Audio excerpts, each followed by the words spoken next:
ஐயா கௌரி அவர்களை சென்னை கழகத்தின் சார்பாகவும் எங்களுடைய சட்டவியல் துறையின் சார்பாகவும் வருக என வரவேற்கிறேன். Dr. Thul Thirumavalavan. I welcome Dr. Thul Thirumavalavan.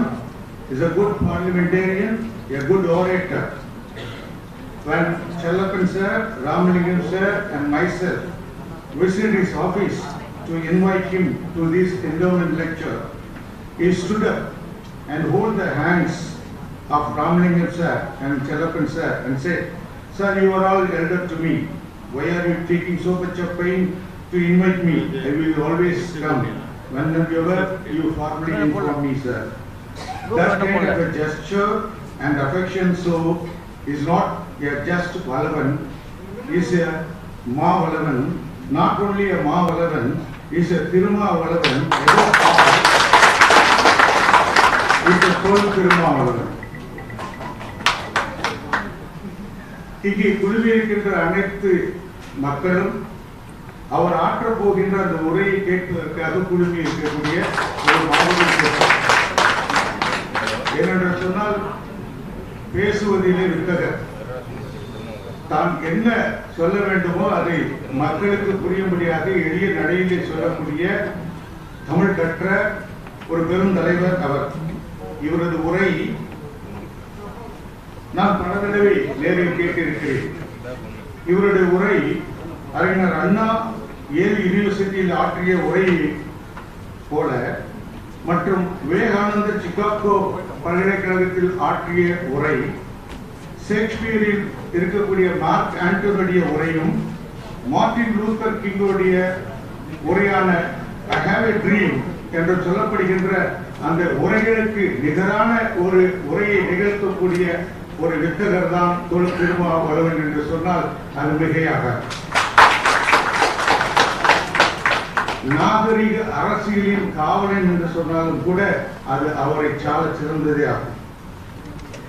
On behalf of the University of Madras and Department of Legal Studies, I welcome you for this B.R. Ambedkar Endowment Lecture. உங்களை வருக என்ற சென்னை பல்கலைக்கழகத்தின் மூலமாக உங்களை வரவேற்கிறோம். Now, Chellappan sir. Now I welcome Chellappan sir. I is retired managing trustee of People Education Trust. The trust has instituted an endowment in the University of Madras to organize the endowment lecture. Sir is a benevolent person. He was a former member of the TNPSC and former member of the SC/ST Commission. For this endowment lecture, he called me for more than 30 times over the phone. Whenever I picked up the phone, he always started with "Sorry for the disturbance." After that only he started his official conversation. He is such a polite person and a social activist. பெரும்பாலும் நாங்கள் அவரை எப்பொழுதுமே செல்லப்பன் என்று அழைப்பதில்லை. நாங்கள் அவரை எப்பொழுதுமே செல்ல அப்பன் என்றுதான் கூப்பிடுவோம். அப்படி எங்களிடத்திலே மிகவும் பாசத்தோடு பழகக்கூடிய அவரை சென்னை பழகத்தின் சார்பாகவும் சட்டவியல் துறையின் சார்பாகவும் வரவேற்பதில் மிக மகிழ்ச்சி அடைகிறேன். And Ramalingam sir. Ramalingam sir பற்றி சொல்லணும்னா, sir is the Secretary General of the People Education Trust. Sir is graduated from Mechanical Engineering Department of Anna University. Our Vice Chancellor also a Mechanical Engineering graduate from Anna University. He worked, that Ramalingam sir worked in Food and Agriculture Organization of United Nations. He was also a former member of the TNPSC. Ramalingam சாரை பற்றி சொல்லணும்னா 91 வயசு ஆகுதுன்னு சொல்றாரு. ஆனாலும் சுறுசுறுப்பா Ambedkar endowment lecture என்னைக்கு நடத்த போறேன்னு சொல்லி கூடவே வர்றாரு. பிசிஏ பார்க்கணும்னாலும் வர்றாரு, திருமாவளவன் ஐயா பார்க்கணும்னாலும் வர்றாரு. சார் வேண்டாம் நாங்க பார்க்குறோம், இல்லை நான் வந்தே தீர்வேன்னு சொல்லிட்டு அந்த அளவுக்கு இந்த எண்டோமெண்ட் லெக்சர் மேல மிகப்பெரிய மரியாதை வைத்திருக்கார். உங்களை சென்னை பல்கலைக்கழகத்தின் சார்பாக வரவேற்பில் நன்றி கூறுகிறேன். And Professor Dr. Swaminathan Devadas sir is a former director of the National Institution of Fashion Technology and former Pro-Vice Chancellor of Periyar Maniamma University. Currently he is the managing trustee of People's Education Trust and he is also a member of Social Justice Monitoring Committee, Government of Tamil Nadu. Devadas என்றால் இறைவனை பின்பற்றுவர் என்று பொருள். ஆனால் இவர் பெரியாரின் அண்ணல் அம்பேத்கரையும் ஒரு சீடன் என்று சொன்னால் அது மிகையாகாது. On behalf of the University of Madras, on behalf of the Department of Legal Studies, I welcome you for this endowment lecture, sir. And now I welcome Dr. D. Rajshekhar, my colleague. Normally they say that for every successful man there is a woman, but for the success of this department, this man is always behind. I welcome you, sir, for this. And now I invited Dr. Manivandan sir, Dr. Murugan, Dr. Armstrong, and Dr. Nagarajan, Dr. Batmani madam from Ethiraj College, and all other faculties from various departments and from various organizations. On behalf of the University of Madras and behalf of the Department of Legal Studies, I welcome you all for this Dr. B.R. Ambedkar Endowment Lecture. Thank you, Vanessa.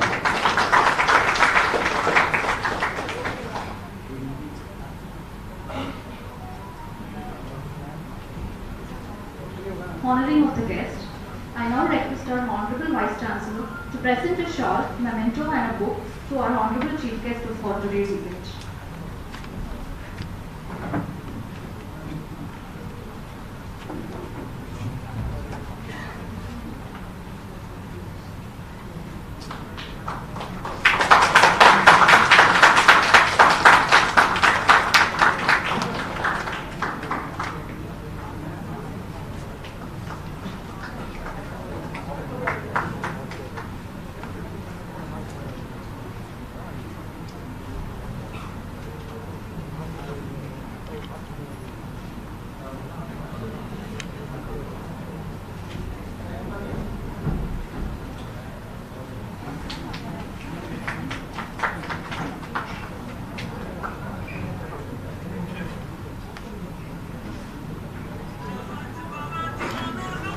I now request Dr. Professor B. Venugopal to honor the Vice Chancellor of University of Madras.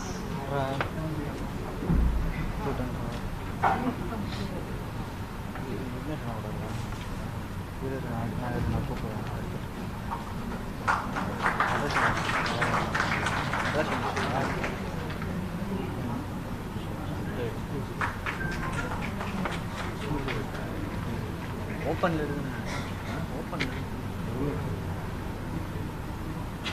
The People Educational Trust will be honoring the chief guest of today's event.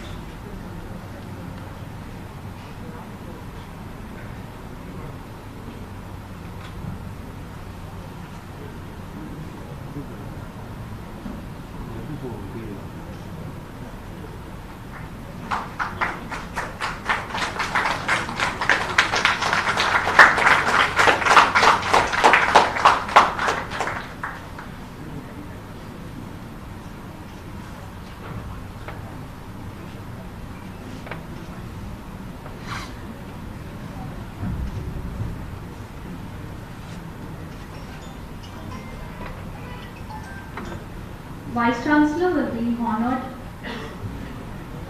by J. Ramalingam sir, Secretary General.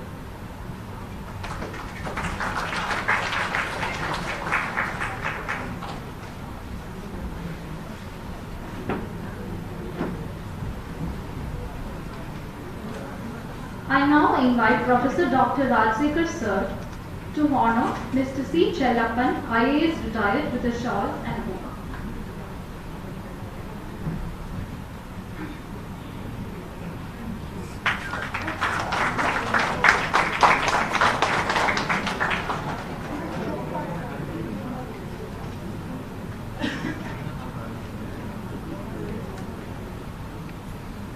Mr. J. Ramalingam sir, Secretary General, the People Educational Trust, will be honored by Dr. Professor Rajsekhar sir and Gopal sir.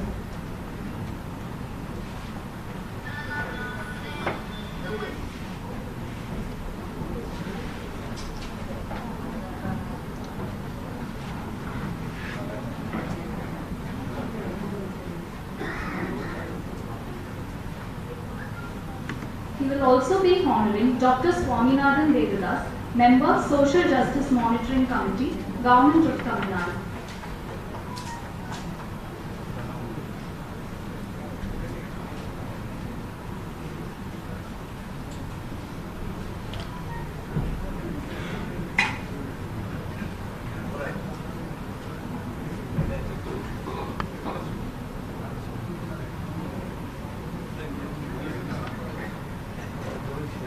கலையாக கல்வியை முறையாக கற்று குன்றாத வளமுடன் உயர் புகழ் பெற்று பல்லோர் போற்ற நான் பதவி பெற்று பதவிக்கேற்ப நம் கடமை ஆற்றி கற்றோர் பல கைதொழ வணங்கும் நல்லோர் போற்றும் துணைவேந்தரே. உயர்கல்வியை உயர்வுடன் தடையின்றி கற்க அருட்பணியாற்றி பெரும் புகழ் பெற்றவரே. எங்களுக்கெல்லாம் ஒளி விளக்காய் விளங்குபவரே. துணைவேந்தருக்கான இலக்கணம் வகுத்தவரே. உங்களை துணைவேந்தராக பெற்றது மாணவர்களின் பாக்கியம். Professor Dr. S. Gauri is a great academician with nearly 38 years of teaching experience. He is a recipient of National Award for Outstanding Academician for the year 2011, honored by Indian Society for Technical Education. He was also an honorary professor in the Department of Manufacturing Engineering, Anna University. He was working as a visiting professor at Nanyang Technological University, Singapore. Sir has always been closely associated with the Department of Legal Studies and have always extended his supporting hand in every other event conducted by the department. He is a man with an ultimate vision of providing education to one and all. I now call upon Vice Chancellor Professor Dr. S. Gauri to preside over the function and deliver the presidential address.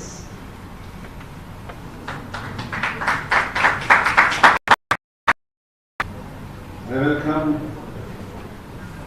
Dr. Thanthi, Member of the Parliament, Lok Sabha, Constituency, and my own colleague, Dr. Venugopal, and his colleagues and students, resource scholars, and other members, Dr. Chelapan, Dr. Ramalingam, and faculty members, syndicate members, guests, press and media.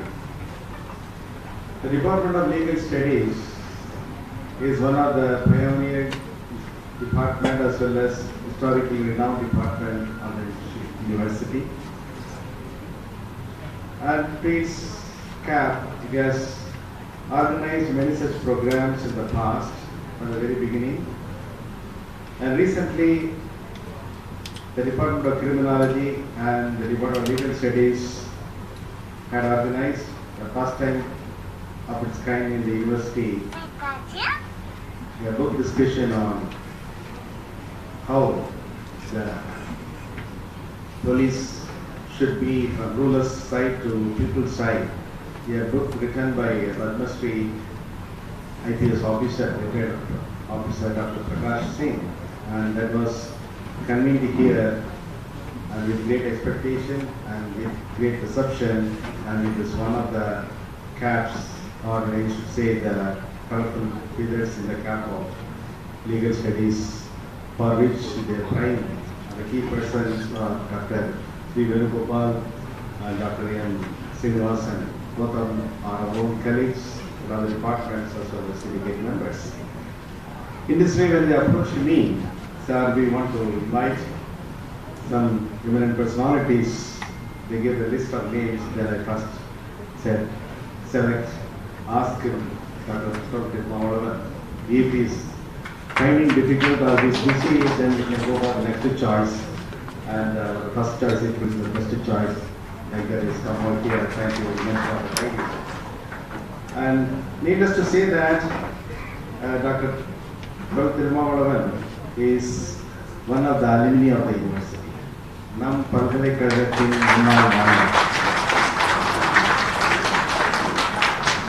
Munnal Manavar Innal Guru Samuga Sevagarath நம்முடைய மகிழ்ச்சி He studied his BSc in chemistry from the Presidency College, an affiliated college of the University of Madras, oldest college of the state. Later, he found that chemistry alone will not be sufficient to serve the country, the people. So, he studied MA Criminology in the university, our own university department. He studied criminology. And later, he did his BL, Bachelor of Law in Madras Law College, then continued his PhD on victimology in Madurai University, Tirunelveli. Like this, his academic pursuit or the endeavors were continuing, like Dr. Ambedkar. You know very well, Dr. Ambedkar had 4 PhDs. And one of the PhD what is did in London School of Economics on the topic the Indian rupee. The fortune and the troubles of Indian rupee like that highlighted. Then it was published later on in the papers. The thesis was on the Indian rupee and London School of Economics, the University of London. So 84 PhDs, but today even to complete one PhD, people are struggling with a lot of facilities like computers, so many things were there. At the time, 1922-23, these were quite unimaginable. Everything was handwritten copy, handwritten typewriters. So he did his fourth PhD because he felt that education is important. He emphasized that education is a movement. So education itself is the movement. Only by education the society can be reformed. So his slogan was educate, unite and struggle. He used to call us ES, ever ultimate strength, like that. Educate. Education is important. Educate the society, educate the people. And only by which we can realize what are the rights and how you have to, how you will be able to get the rights. What are the enforcement? And if not, how will you be able to chase it legally? Like that, he said, only by education people can be united. All sorts of discrimination can be alleviated or leveled only by education. That's why he gave a great importance to education from his childhood onwards.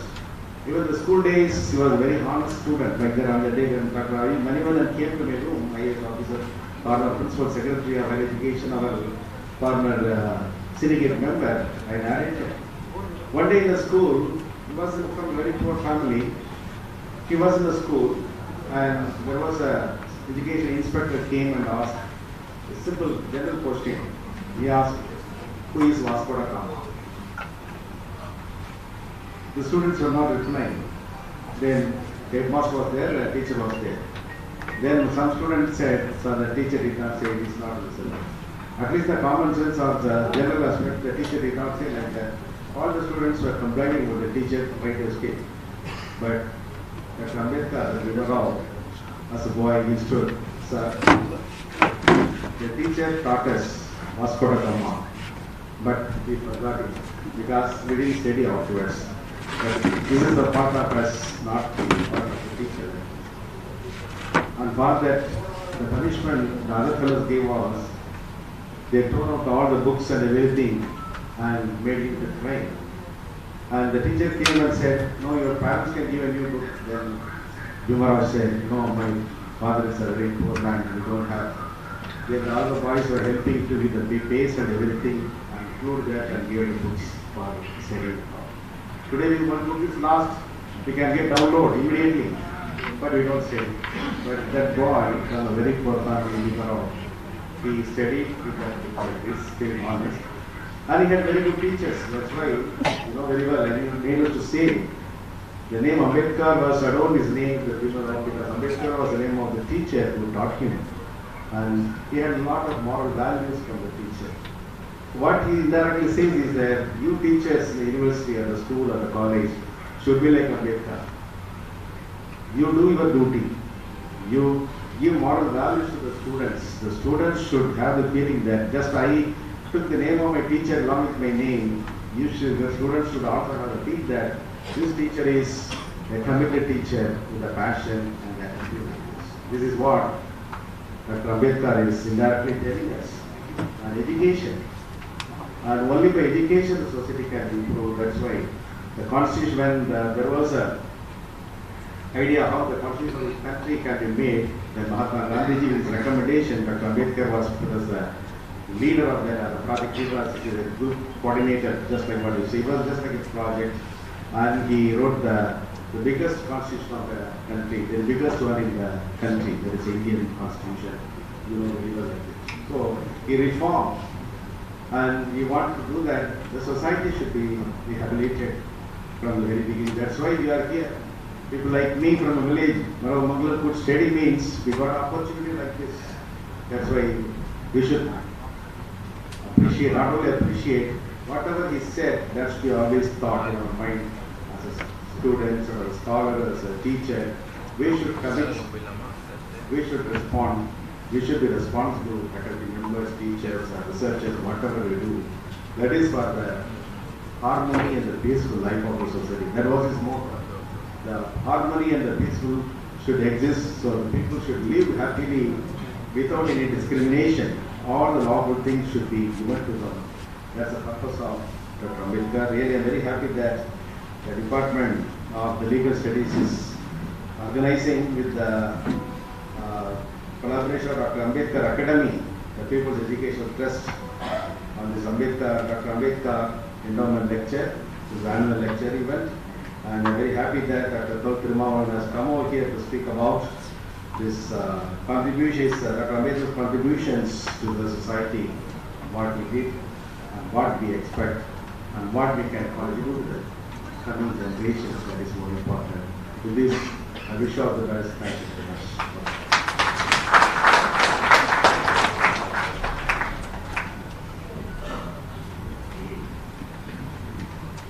Chennai பல்கலைக்கழகத்தினுடைய நான் teaching staff SC association சார்பாக இப்பொழுது நம்முடைய சிறப்பு விருந்தினர்களுக்கு சால்வை போற்றி தன்னுடைய மரியாதையை தெரிவிப்பார்.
Now, it's my privilege to welcome the C. Chellappan, IAS retired, Managing Trustee, the People's Educational Trust.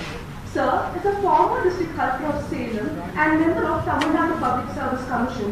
As a former member in National Council for Scheduled Caste, he took administration to the doorsteps of the people. He's a social activist who has been working for the betterment of the society for more than 30 years. He is not only a good human rights activist, but also intellectual of high order. We are proud to have you, sir.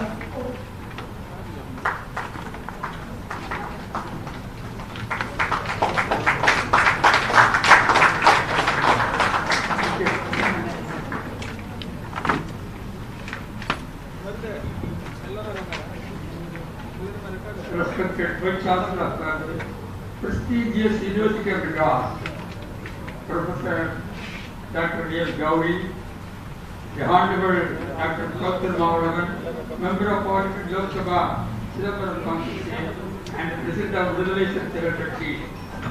So, dear Honorable Secretary General, Dr. Ambedkar Academy, Professor Dr. A. Devdas, Joint Managing Trustee, and Member of the Social Justice Monitoring Committee out of Tamil Nadu, Dr. B. Venugopal, Professor and Head, Department of Legal Studies, University of Madras, the trustees of the People's Education Trust, and other dignitaries who have come in such a large number, students, faculty members of the university. It gives me immense pleasure to participate in this function and to say a few words by way of felicitation on this occasion. The Extra People's Education Social and Cultural Society instituted the Dr. B.R. Ambedkar Endowment Lecture in this university in the name of Dr. Babasaheb Ambedkar in the year 1986. Eminent people have participated in and delivered these lectures over the years. The last endowment lecture was delivered in the year 2020. Due to the prevalence of Corona, this lecture could not be conducted during the year 2021. I will say a few words about the People's Education Trust, Dr. Ambedkar Academy. The seed was sown by the late Mr. D.S. Subbiah IAS during the 1960s when he used to conduct the cultural meet on the second day of every month. The scheduled caste people hailing from different parts of Tamil Nadu and settled down in Chennai used to participate in large numbers. In such meetings, the leaders belonging to this community participated, spoke about the problems of the people. C.S. Subbaiah was secretary to the government. After his sudden demise, ultimate demise rather, untimely demise, Dr. Padmanabhan IAS, Justice Varadarajan of Supreme Court of India, Mr. Murugesan and others continued to organize such meetings. The need for a permanent building was keenly felt. Due to the efforts taken by Dr. Padmanabhan, next about 3 grounds of land was purchased from the Tamil Nadu Housing Board by paying the entire amount and the building was constructed. This building was opened in the year 1986 by Dr. K.R. Narayanan when he was the Vice President of India. At the same time, the People's Educational Social Concert Society was converted into a trust called the People's Educational Trust with the 25 trustees, including the managing trustee. Dr. Padmanabhan was the first managing trustee. I succeeded him as the managing trustee in the year 2008 and continue to hold the post today. Apart from conducting the monthly meeting on the 2nd of every month, we are taking up all the issues affecting the social, educational, economic development of the basic people, to the government and to the concerned officers for taking this action. We prepare the list of demands for the development of scheduled caste people and give it to the various political parties to incorporate them in the election manifestos during the elections for the state legislature and Lok Sabha.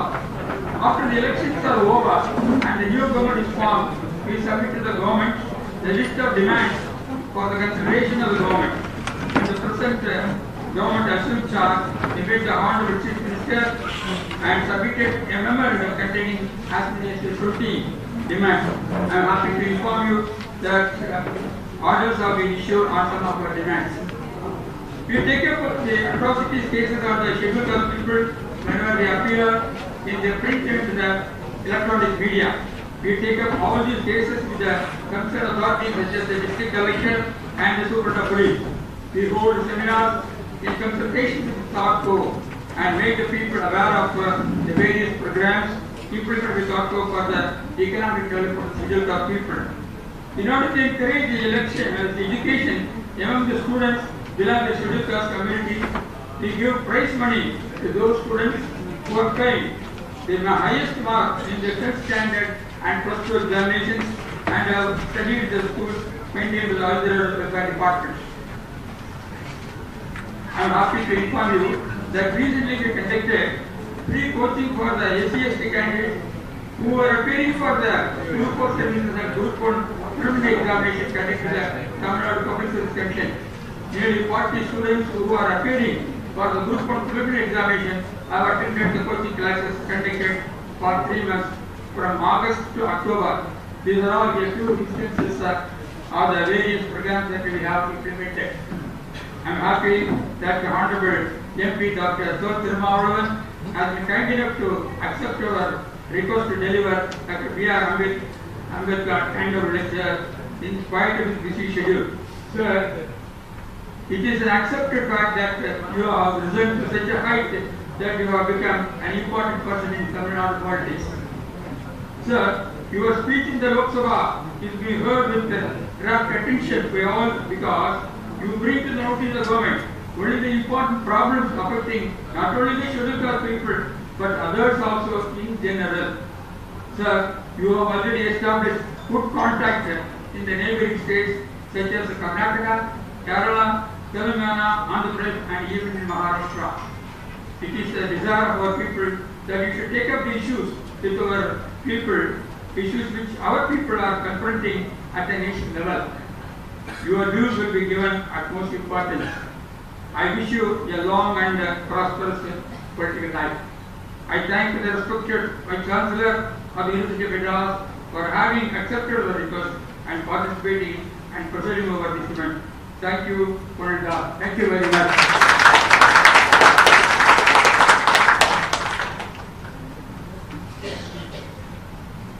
Thank you so much, sir. I feel so proud and extremely overwhelmed to introduce respected J. Ramalingam. Sir, Secretary General of the People's Educational Trust. Sir is an expert in post-harvest technology and worked with the prestigious Food and Agriculture Organization of the United Nations. In his tenure, he held various positions like former member of Tamil Nadu Public Service Commission, former member of the Board of Management of Tamil Nadu Agriculture University, and member of Periyar Maniamai Institute of Science and Technology. We are delighted and it's privilege to have you, sir. With utmost respect, I call upon you, sir. Over to you.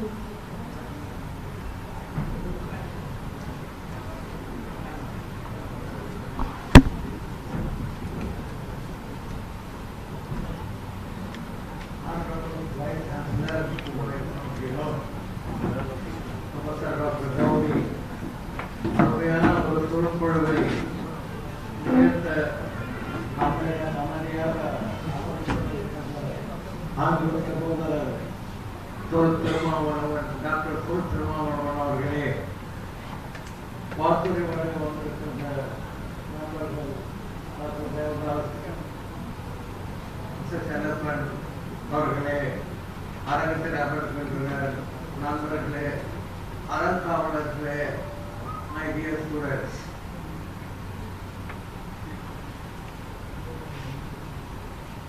Dr. Wளவன is sitting here to speak on a very, very difficult subject.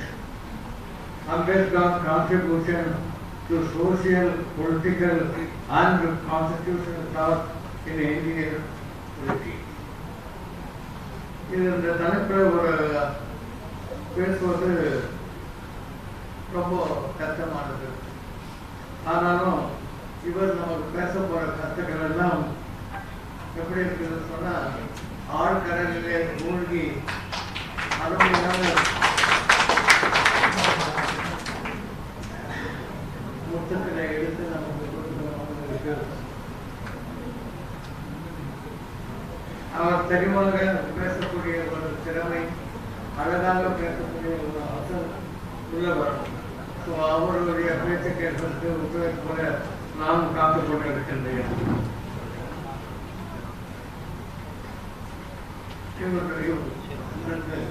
எங்களுடைய invitation கொடுப்பதற்கு நான் doctor Venugopal கொண்டிருக்கிறோம். அப்போ அவர் இன்னும் தெரிஞ்சவர் அவருடைய அறையில் போய் எங்களை உட்கார வச்சுட்டார். ஆனால் ஐயா வந்ததும் நான் தொடர வருவாங்க எதிர்பார்த்ததுன்னா ஒரு மணி நேரத்துக்கு வந்து அப்போதுதான் தெரிஞ்சது அவர் அந்த காரிலேயே ஒரு ஆஃபீஸ் மாதிரி ஒரு சின்ன அறையை ஏற்படுத்தி அங்கே வந்து அமர்ந்திருக்கிறது. அப்போதான் ஒரு பேருரை பதில் சொல்லி அவருக்கு செய்ய வேண்டியதை செய்து அப்புறம் தான் எங்களுடைய அறைக்கு வந்து சேர்ந்தார். இத்தகைய ஒரு நன்மைகளை மக்களுக்கு செய்து பார்க்கும்போது எனக்கு ஒரு கவிதை ஞாபகத்துக்கு வருதுங்க. Quite John with the India. Do all the good you can. By all means you can. In all the ways you can. At all the places you can. As long as ever you can. அதுக்கு வந்து இந்த செய்திக்கு இந்த கவிதைக்கு பொருத்தமானவர் யாருன்னா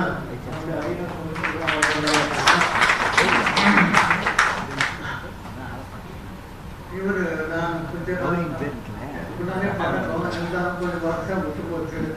அப்புறம் அவரை விட்டு நிறுத்தி பழக அவர் பழகும் போது அவர் மன அன்பு வரையில சிக்கிப்பாங்க. அந்த மாதிரி சிக்கணும்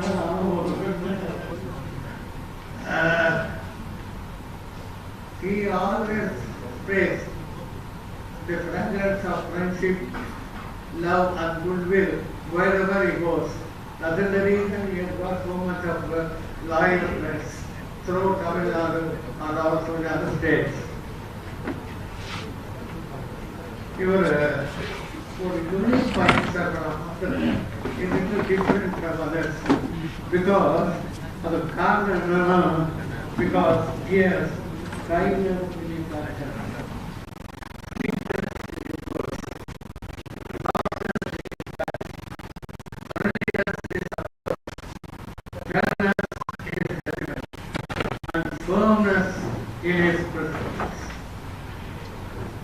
So already I will warn the instructor to finish my speech within 5 minutes.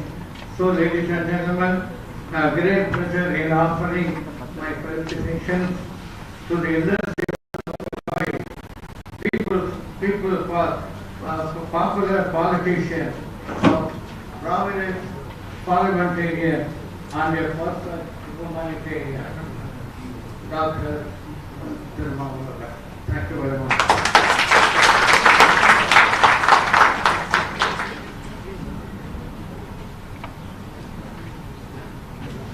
Thank you, sir. Now, I am delighted to welcome Professor Dr. Swaminathan Devadass. Sir is member of Social Justice Monitoring Committee of Government of Tamil Nadu. He has vast and rich experience of about 35 years in central public sector undertakings and National Institute of Fashion Technology. He has expertise in academic planning and other human resource practices. He led several Government of India delegations to countries like USA, UK, Netherlands, France, Switzerland, so on and so forth. Currently, he is a consultant for education skill development and corporate social responsibility. We are proud to have you, sir. Over to you.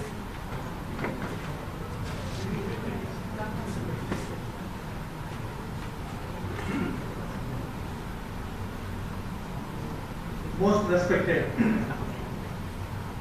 Adithanar, Dr.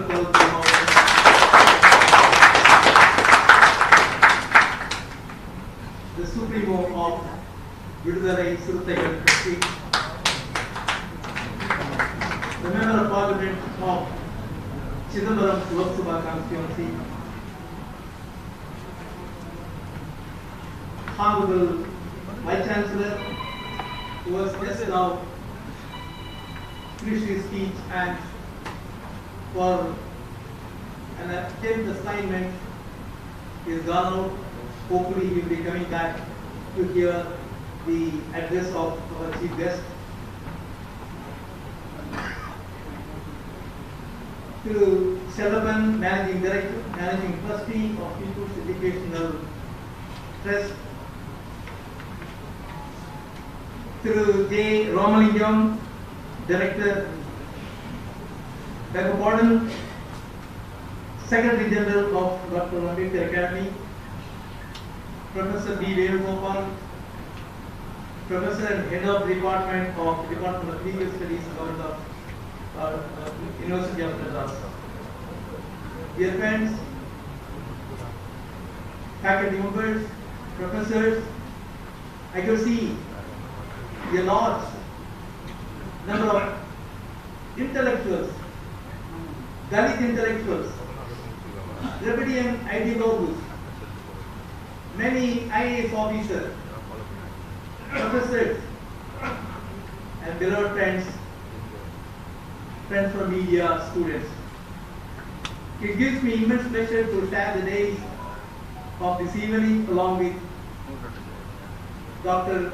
Walavan on this important occasion of his delivering a lecture on a very important topic, Dr. Ambedkar's contribution to social, political and constitutional thought in Indian policy. It's a very important topic of the present day situation. More to say that after hearing the Supreme Court judgment, this topic, when I called him over phone before coming to this conference call, I told him that today I think your speech going to be centered around the judgment which has been delivered this morning in the Supreme Court, showing two worlds which we have been witnessing since the time of Dr. Ambedkar. The two worlds, the social and political world. Dr. Ambedkar said, first decide upon the social democracy before thinking of the political democracy. This hall is full of intellectuals. I need not go in detail about the Magadha Satyagraha in 1927. When we started Magadha Satyagraha in March 1927, almost on the same month, Mahatma Gandhi also started a Satyagraha, a Gandhi march. It's a part of disobedient movement, non-cooperation movement. It's a SART.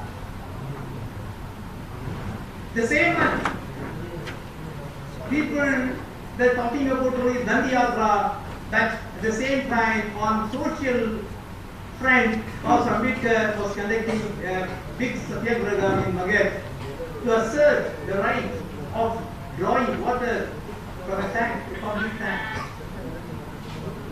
That was not shown to the people. That was not given to the students to study. My dear students, my dear faculty members, my dear professors.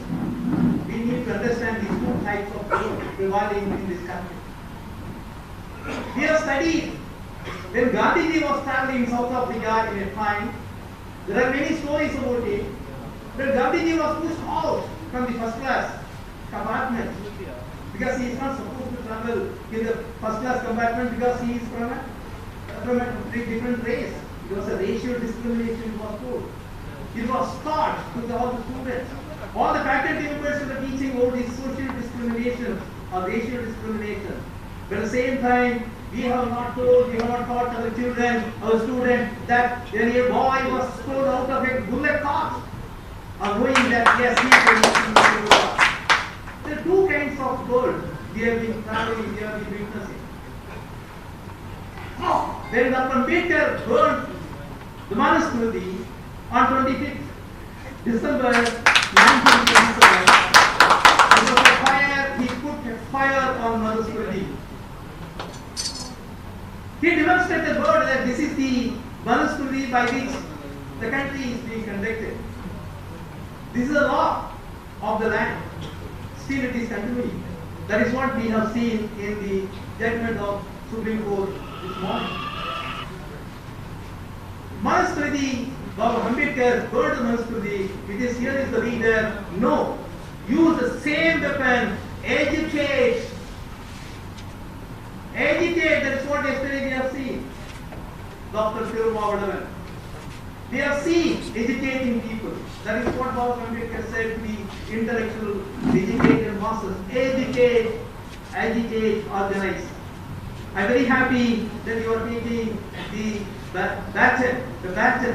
Ambedkar has given the baton to you. He was waiting for somebody to take the baton and run in the race. You understand what baton is? The baton, relay racer. Baton is going to we were waiting for decades, and now it is we have a person to carry the baton and run the race. And here is a person who is carrying the caravan ahead. But he said, never allow the caravan to go backward.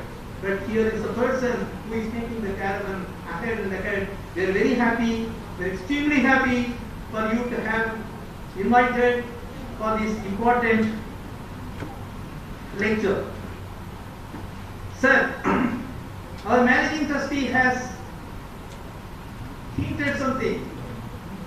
People's Educational Society, Educational Trust now, formerly from society. We have been doing a lot of work, but still, we need more support from all the intellectuals, from all the educational society. Sir, this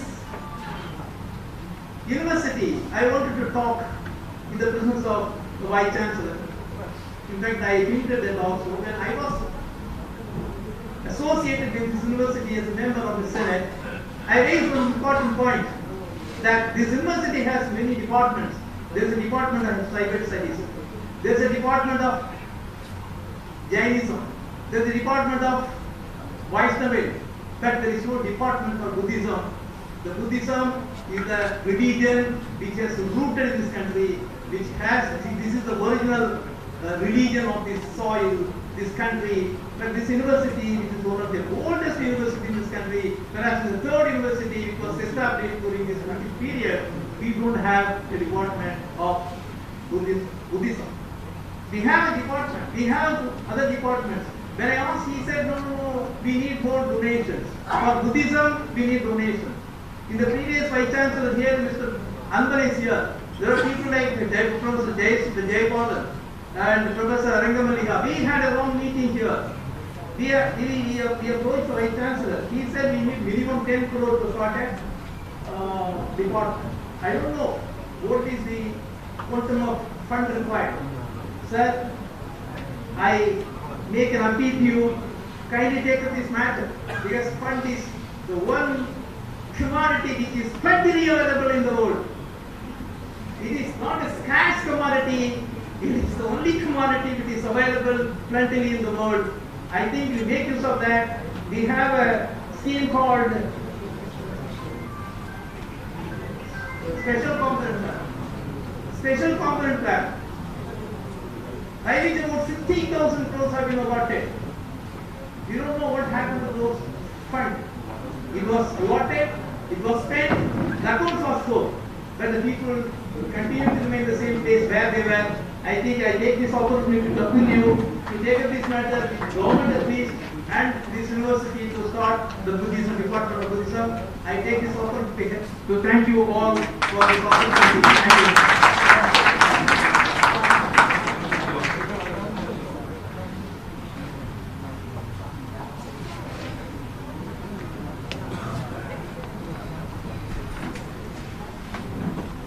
சாதிய ஆதிக்கத்தை எதிர்த்து இவர் முன்வைத்த முழக்கங்கள் பல. தாழ்த்தப்பட்ட மக்களுக்கு எதிரான பல அடக்குமுறைகளை எதிர்த்து இவர் முன்வைத்த போராட்டங்கள் பல. அதில் பஞ்சமி நிலமீட்பு போராட்டம் குறிப்பிடத்தக்கது. விளிம்பு நிலை மக்களுக்காக மக்கள் மன்றங்களில் மட்டும் ஒலித்த குரல் 1999 ஆண்டு முதல் ஆட்சி மன்றத்திலும் ஒலிக்க தொடங்கியது. பட்டியல் சமூக மக்களின் உரிமைகளுக்காக மதுரை மாவட்டத்தில் ஒலிக்க தொடங்கிய இந்த குரல் இன்று சாதி ஒழிப்பு, மாநில சுய ஆட்சி என்று தமிழ் சமுதாயத்தின் ஒட்டுமொத்த பிரச்சனைகளை எடுத்துரைக்கும் குரலாக திகழ்கிறது. அண்ணல் அம்பேத்கரின் பிறந்த நாள் அன்று இவர் சமூக நீதியை பற்றி பேசிய பேச்சு, ஆண்களுடன் போட்டி போட்டு பெற முடியாது என்பதால் பெண்களுக்கு இடஒதுக்கீடு தேவை, உயர் வகுப்பினர் தலைமுறையாக கல்வி கற்றார்கள், அதை போட்டி போட்டு பெற முடியாது என்பதால் கல்வி மறுக்கப்பட்ட சமூகத்தினருக்கு இடஒதுக்கீடு தேவை, நாம் பயணிக்க வேண்டிய பாதை சமூக நீதி பாதை, சமூக நீதியின் வாயிலாகத்தான் சமத்துவத்தை அடைய முடியும் என்றார். Our chief guest believes that the concept of social justice and equality can be achieved only when the victims of social injustice are uplifted. நான் எவருக்கும் அடிமை இல்லை, எனக்கும் எவரும் அடிமை இல்லை என்ற அண்ணல் அம்பேத்கரின் கொள்கையை நம்முள்ளும் தம்முள்ளும் விளைத்தவர். அடிமை வாழ்வுதான் கிடைத்த கதி என்ற எண்ணத்தை விரட்டி அடித்தவர். It gives me an extreme honor and immense pleasure in welcoming the member of the parliament, Thanthi to deliver his second message.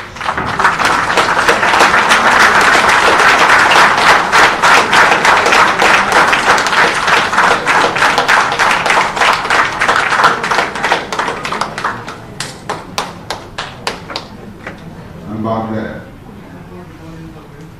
Chennai பல்கலைக்கழக துணைவேந்தர் திருமதிக்குரிய பேராசிரியர் முனைவர் எஸ் கௌரி அவர்களே, வருகை இருந்திருக்கிற நம் அனைவரையும் வரவேற்று உரையாற்றி சிறப்பித்திருக்கிற பேராசிரியர் முனைவர் வேணுகோபால் அவர்களே, இந்த நிகழ்வை ஒருங்கிணைத்து என்னை உங்கள் முன்னால் நிறுத்தியிருக்கிற மக்கள் கல்வி அறக்கட்டளையின் தலைமை அறங்காவலர், முதன்மை அறங்காவலர், ஓய்வு பெற்ற IAS அதிகாரி திருமதிக்குரிய ஐயா செல்லப்பன் அவர்களே, இந்த அறக்கட்டளையினுடைய பொதுச் செயலாளர் திருமதிக்குரிய ஐயா ராமலிங்கம் அவர்களே, தமிழ்நாடு அரசின் சமூக நீதி கண்காணிப்பு குழுவின் உறுப்பினர் பேராசிரியர் பெருமதிப்புக்குரிய முனைவர் சுவாமிநாதன் தேவதாஸ் அவர்களே, நன்றி உரை ஆற்றிருக்கிற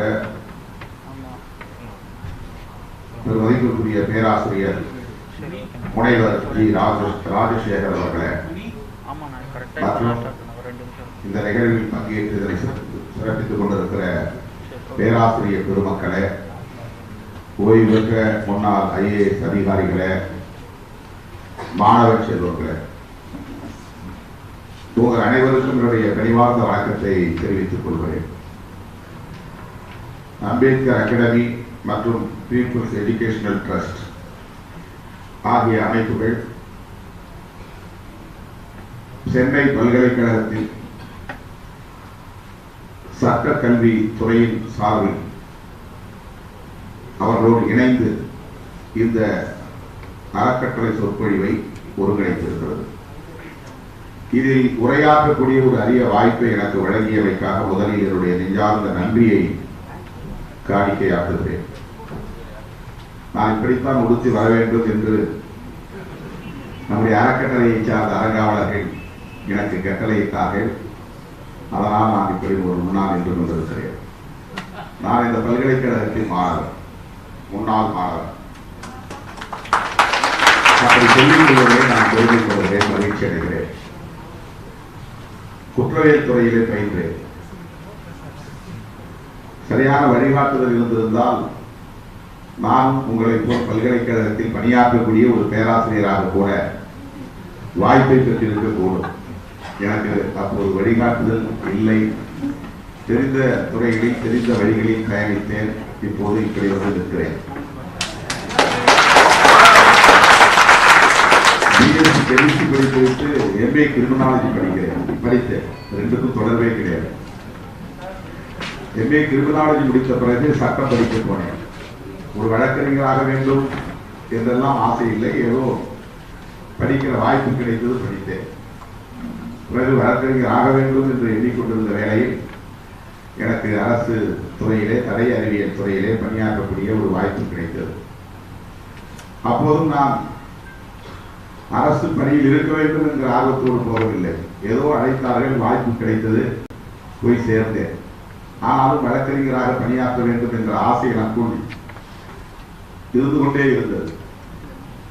தவிர்க்க முடியாத நிலையில் புரட்சியாளர் அம்பேத்கரின் சிந்தனைகளால் ஈர்க்க பெற்று இன்றைக்கு மக்களிடம் போய் நான் இருக்கிறேன். மக்களின் தொண்டராக அம்பேத்கரின் சிந்தனைகளால் மக்கள் தொண்டனாக களத்தில் இருக்கிற நான் மாணவ செல்வங்களாகிய உங்கள் முன்னால், பேராசிரியர் பெருமக்களாகிய உங்கள் முன்னால் அம்பேத்கர் சிந்தனைகள் குறித்து பேச வேண்டும் என்று அழைக்கப்பட்டிருக்கிறேன். அப்படி ஒரு வாய்ப்பை, பெருவாய்ப்பை, நல்வாய்ப்பை எனக்கு மக்கள் கல்வி அறக்கட்டளை வழங்கியிருக்கிறது. மேலாள் ஆளுநர் பெருமதிப்புக்குரிய ஐயா தமிழகத்தின் தலைமைச் செயலாளராக இருந்து ஓய்வு பெற்ற AP என்று அழைக்கப்படுகிற பத்மநாபன் அவர்களால் உருவாக்க பெற்ற ஒரு அமைப்பாக இந்த அகாடமி இயங்கிக் கொண்டிருக்கிறது. இந்த அறக்கட்டளையும் இயங்கிக் கொண்டிருக்கிறது. அவருடைய வாழ்த்துக்களோடு இது தொடர்ந்து இயங்குவது மகிழ்ச்சி அளிக்கிறது. அவருக்கு இந்த நேரத்தில் நெஞ்சார்ந்த நன்றியை காணிக்கையாக்குகிறேன். அவரிடமும் ஒப்புதல் பெற்றிருக்கிறார்கள். திருமாவளவனை நாங்கள் அழைக்கப் போகிறோம் என்று நம்முடைய அரங்காவலர் பெருமக்கள் நம்முடைய ஐயா AP அவர்களிடத்திலே ஒப்புதல் பெற்று என்னை அழைத்திருக்கிறார்கள். இது ஒரு கல்வி நிறுவனம். துணைவேந்தர் பங்கேற்று ஒப்புதலோடு இன்னொரு நிகழ்ச்சிக்கு போயிருக்கிறார். அவருடைய தலைமையில் நடக்கிற இந்த நிகழ்ச்சியில் நான் கவனமாக உரையாற்ற வேண்டும்.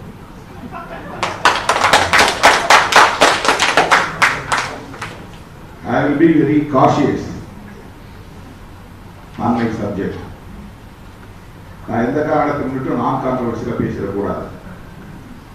இங்கே வருவதற்கு முன்னதாக, இந்த உடையை உடுத்துவதற்கு முன்னதாக அவரை சந்தித்தேன். புரட்சியாளர் அம்பேத்கர் அவர்கள் கல்வியை பற்றி நிறைய பேசியிருக்கிறார். அதையே நீங்கள் மாணவ செல்வங்களுக்கு எடுத்துச் சொல்லுங்கள், பேராசிரியர்களுக்கும் எடுத்துச் சொல்லுங்கள் என்று எனக்கு ஆலோசனையும் வழங்கியிருக்கிறார். அப்படி என்றால் என்ன பொருள்? மேடையில் பேசுவது போல் சுதந்திரமாக பேசிவிடக்கூடாது. ஆகவே நான் தமிழில் பேசுவது மிகவும் சால பொருத்தம். அப்பதான் நம்ம நான் கான்ட்ரோவர்சியா பேச முடியும். நம்முடைய துணைவேந்தர் அவர்களுக்கு என்னுடைய சிறப்பான நன்றியை நான் உரித்தாக்கிக் கொள்கிறேன். அவர் வந்த பிறகு பல்வேறு மாற்றங்கள், வளர்ச்சி பல்கலைக்கழகத்தில் இருப்பதாக பேராசிரியர் பெருமக்களும் பணியாளர்களும், அரசு ஊழியர்கள், பல்கலைக்கழக ஊழியர்களும் மகிழ்ச்சியோடு தெரிவித்தார்கள். குறிப்பாக ஒரு 17 பேருக்கு பதவி உயர்வை, இவ்வளவு காலம் நிலுவையில் இருந்த பதவி உயர்வை வழங்கிய பெருமை நம்முடைய துணைவேந்தர் ஐயா பேராசிரியர் கௌரி அவர்களை சார்ந்தது. நானும் அந்த கோரிக்கை வைத்ததில் ஒருவர். பலரும் அந்த கோரிக்கை வைத்தார்கள். நானும் வந்து அவரிடத்திலே கேட்டுக்கொண்டேன். இத்தனை ஆண்டுகளாக நிலுவையிலே கிடந்தது, கிடப்பிலே கிடந்தது. அதை தூசி தட்டி எடுத்து இவருடைய கோரிக்கை நியாயமானது, இவர்களுக்கு பதவி உயர்வு வழங்க வேண்டும் என்று உடனடியாக அதை நடைமுறைக்கு கொண்டு வந்த பெருமைக்குரியவர் நம்முடைய துணைவேந்தர் அவர்கள். இந்த நேரத்தில் அவருக்கு ஒரு வேண்டுகோளையும் நான் வைக்க விரும்புகிறேன். அவர்களுக்கு பே ரிவிஷன் இன்னும் கிடப்பிலே இருக்கிறது, பெண்டிங் கிடக்கிறது. உடனடியாக அவருடைய சம்பளத்தில் என்ன மாற்றங்களை செய்து சம்பள உயர்வை அளிக்க முடியுமோ அந்த உயர்வை அளிக்க வேண்டும் என்கிற வேண்டுகோளையும் இந்த வாய்ப்பை பயன்படுத்தி நான் முன்வைக்க கடமைப்பட்டிருக்கிறேன். புரட்சியாளர் அம்பேத்கர் அவர்களின் சிந்தனைகள் குறித்து பேச வேண்டும். நம்முடைய ஐயா ராமலிங்கம் அவர்கள் பேசுகிற போது சொன்னார், இந்த தலைப்பில் பேசுவது கடினமானது என்று சொன்னார். புரட்சியாளர் அம்பேத்கரை பற்றி பேசுவதே கடினமானதுதான். புரட்சியாளர் அம்பேத்கரை புரிந்து கொள்வது கடினமானது. அவர் மல்டி டைமென்ஷனல் பர்சனாலிட்டி. அவர் பன்முக திறன் கொண்ட ஒரு பேராளுமை. ஒவ்வொருவரின் பார்வையிலிருந்தும் ஒவ்வொரு கோணத்திலிருந்தும் ஒரு பரிமாணத்தை காட்டக்கூடியவர். யார் என்ன கோணத்தில் இருந்து பார்க்கிறார்களோ அந்த கோணத்தில் பொருத்தமாக தெரிவார். பிலாசபர் என்று பார்த்தால் அவர் பிலாசபராக தெரிவார், ஒரு தத்துவவியல் அறிஞராக தெரிவார். சமூக அரசியல் கோணத்தில் இருந்து பார்த்தால் அவர் ஒரு அரசியல் தலைவராக தெரிவார். எந்த கோணத்தில் இருந்து பார்த்தாலும், பெண்களின் பார்வையில் இருந்து பார்த்தால் அவர் ஒரு பெண்ணுரிமை போராளியாக தெரிவார். சிறுபான்மையினரின் பார்வையில் பார்த்தால் அவர் சிறுபான்மையினரின் பாதுகாவலராக தெரிவார். பொருளியல் சிந்தனை நோக்கில் இருந்து பார்த்தால், அந்த கோணத்தில் இருந்து பார்த்தால் அவர் மிகப்பெரிய ஒரு பொருளாதார மேதையாக தெரிவார்.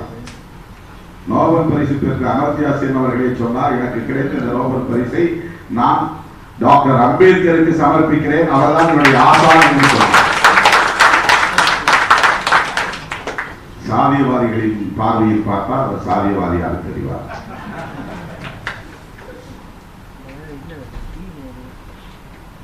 ஏனென்றால் அவர் நாமெல்லாம் அருகிலிருந்து பார்க்க முடியாத உயரத்திற்கு போய்விட்டார்.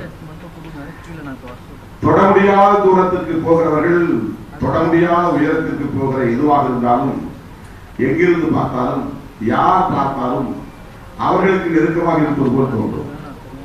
நிலாவை பாருங்கள், உங்கள் வீட்டு வாசலில் படுத்துக் கொண்டு பார்த்தால் கூட உங்களுக்கு நேராக இருப்பதை போல் தெரியும். இன்னொரு மாநிலத்தில் படுத்துக் கொண்டு ஒருவன் பார்த்தால் அவர் வீட்டு வாசலுக்கு நேராக இருப்பதை போல் தோன்றும். ஏனென்றால் அது தொட முடியாத உயரத்திற்கு போய்விட்ட நிலையில் இருப்பது, தூரத்தில் இருப்பது. ஆகவே அம்பேத்கர் அவர்களை எந்த கோணத்தில் பார்த்தாலும் அந்த கோணத்திற்கு பொருத்தமானவராக இருப்பார் என்கிற அளவுக்கு ஒரு மல்டி டைமென்ஷனல் பர்சனாலிட்டி. ஆனால் நான் அவரை எப்படி பார்க்கிறேன்? அவரை was not only a scholar, not only a diplomat, not only a statesman, not only a philosopher. He is a revolutionary messiah. அவர் ஒரு புரட்சிகரமான மீட்பர். என்னுடைய பார்வையில் ஒட்டுமொத்தமாக பார்க்கிற போது அவர் ஒரு புரட்சிகரமான மீட்பர், எளிய மக்களின் மீட்பர். அப்படித்தான் நான் அவரை பார்க்கிறேன். அவரை ஒரு ஸ்காலராக பார்ப்பதை விட, ஒரு தத்துவியல் அறிஞராக பார்ப்பதை விட, ஒரு ராஜதந்திரியாக பார்ப்பதை விட, ஒரு சட்ட வல்லுநராக பார்ப்பதை விட, ஒரு அரசியல் தலைவராக பார்ப்பதை விட, ஒரு பொருளாதார மேதையாக பார்ப்பதை விட, ஒரு பெண்ணிய சிந்தனையாளராக பார்ப்பதை விட, சிறுபான்மை இனத்தின் பாதுகாவலராக பார்ப்பதை விட உழைக்கும் மக்களின் மீட்பராக பார்க்கிறேன். அதுவும் புரட்சிகர மீட்பராக பார்க்கிறேன். ரெவல்யூஷனரி மெசையா, ஒரு மீட்பர். அவருடைய சிந்தனைகள் ஒவ்வொன்றும் ஆழமானவை. ஆழமானவை என்றால் நாம் எல்லாம் புரிந்து கொள்ள முடியாதவை அல்ல, புரிந்து கொள்ளக்கூடியவைதான். ஆனால் அது எந்த கோணத்தில் பார்க்கப்பட வேண்டும் என்றால், புரட்சியாளர் அம்பேத்கரை விக்டிமாலஜிக்கல் வியூ என்ற அடிப்படையிலே பார்க்க வேண்டும். பாதிக்கப்பட்டோரின் பார்வையில் இருந்து அவரை அணுக வேண்டும். You have to approach him. You have to see him on the view of victimological aspects. அவர் பாதிக்கப்பட்டோருக்காக சிந்தித்தவர், பாதிக்கப்பட்டோருக்காக போராடியவர், பாதிக்கப்பட்டோருக்காக தனது பங்களிப்பை செலுத்தியவர். அவருடைய ஒட்டுமொத்த சிந்தனைகளையும் தொகுத்து சாராக பிழிந்து ஒரே பொருளாக வழங்கினார் என்று சொன்னால் அதுதான் the Constitution of India. இந்த அரசமைப்பு சட்டத்திற்குள்ளேயே சமூக சிந்தனைகள் இருக்கின்றன. அரசமைப்பு சட்டத்திற்குள்ளேயே பொருளாதார சிந்தனைகள் உள்ளன. அரசமைப்பு சட்டத்திற்குள்ளேயே கலாச்சாரம் தொடர்பான சிந்தனைகள் உள்ளன. அரசமைப்பு சட்டத்திற்குள்ளேயே தத்துவார்த்த சிந்தனைகள் உள்ளன. அரசமைப்பு சட்டத்திற்குள்ளேயே பெண்கள் உள்ளிட்ட விளிம்புகளை மக்களின் விடுதலைக்கான சிந்தனைகள் உள்ளன. அவ்வளவும் இருந்ததால் தான் இப்படி ஒரு அரசமைப்பு சட்டத்தை அவரால் தர முடிந்தது.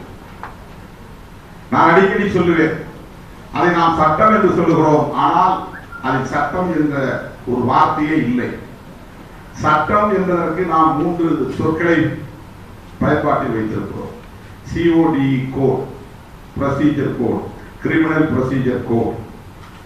LAW law, criminal law, family law, act, ACT act. இது 3 தான் சட்டத்திற்கு பயன்படுத்தப்படுகிற சொற்களாக நான் பார்க்கிறேன். எனக்கு தெரியும். இண்டஸ்ட்ரியல் டிஸ்பியூட் ஆக்ட், ஆக்ட் என்றால் சட்டம். ஃபேமிலி லா என்றால், லா என்றால் சட்டம். கிரிமினல் ப்ரொசீஜர் கோட், கோட் என்றால் சட்டம். கான்ஸ்டிடியூஷனல் லா என்றோ, கான்ஸ்டிடியூஷனல் கோட் என்றோ, கான்ஸ்டிடியூஷனல் ஆக்ட் என்றோ கிடையாது. The Constitution of India என்றுதான் இருக்கிறது. The Constitution of India என்பதை நேரடியாக மொழிபெயர்த்தால் இந்தியாவை கட்டமைத்தல் என்றுதான் பொருள்.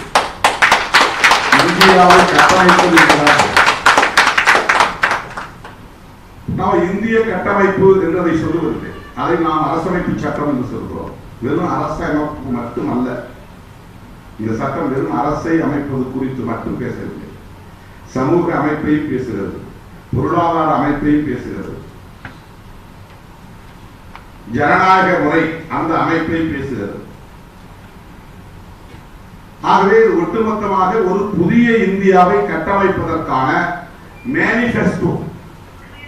The Constitution of India is nothing but a manifesto of modern India, a new India.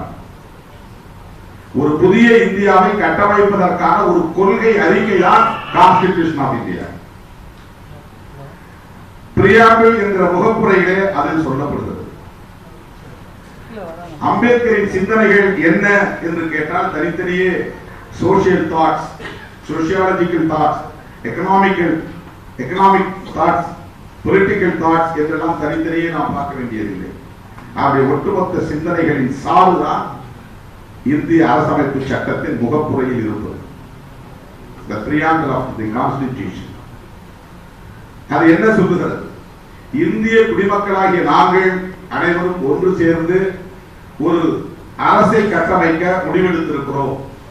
அந்த அரசு என்னவாக இருக்கும்? அது ஒரு ஜனநாயக குடியரசாக இருக்கும், டெமோக்ராட்டிக் ரிபப்ளிக். இந்த குடியரசு என்பது ஜனநாயக குடியரசாக இருக்கும். அது மட்டும் இல்லாமல் அது மதசார்பற்ற குடியரசாக இருக்கும், செக்யூலர் டெமோக்ராட்டிக் ரிபப்ளிக். அது மட்டும் இல்லாமல் அது சமதர்மம் உள்ள குடியரசாக இருக்கும். Socialist, secular, democratic republic. அது மட்டும் இல்லை, இறையாண்மை உள்ளதாக இருக்கும். இறையாண்மை உள்ள, சமதர்மம் உள்ள, மதசார்பற்ற ஜனநாயக குடியரசை நாங்கள் கட்டமைக்க போகிறோம். A sovereign, socialist, secular, democratic republic. இந்த குடியரசை நாங்கள் கட்டமைக்க போகிறோம்.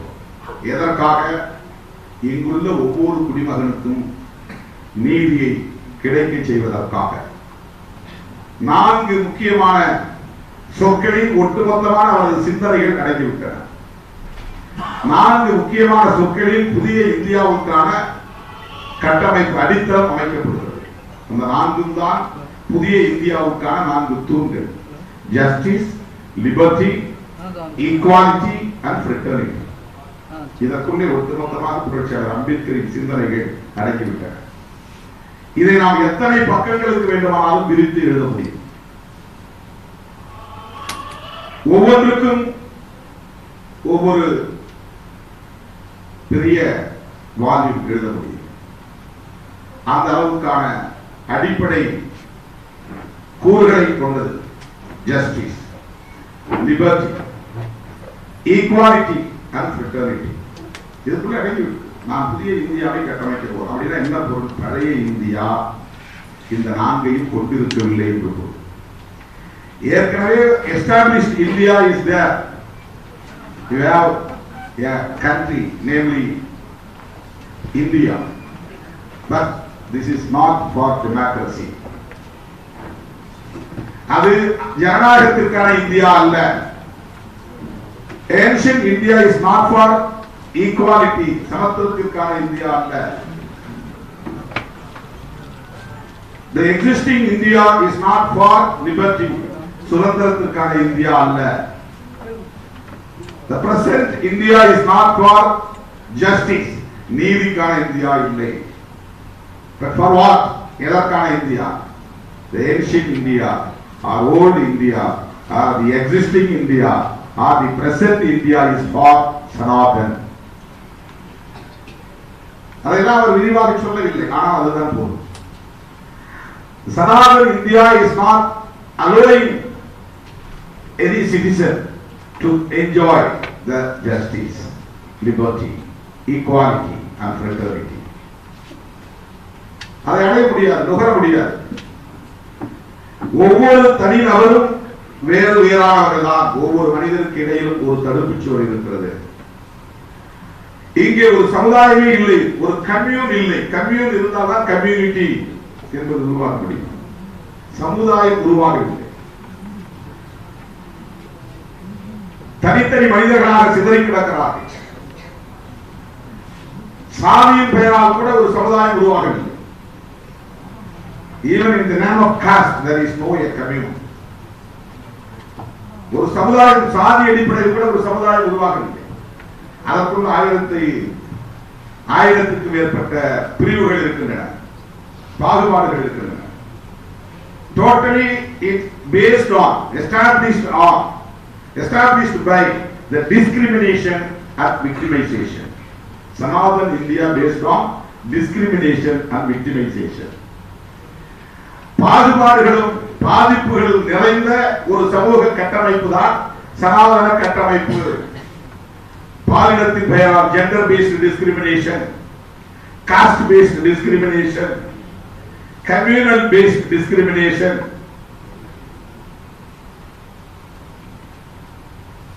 ஒட்டுமொத்தமாக இந்த சமூக கட்டமைப்பு என்பது discriminatory society.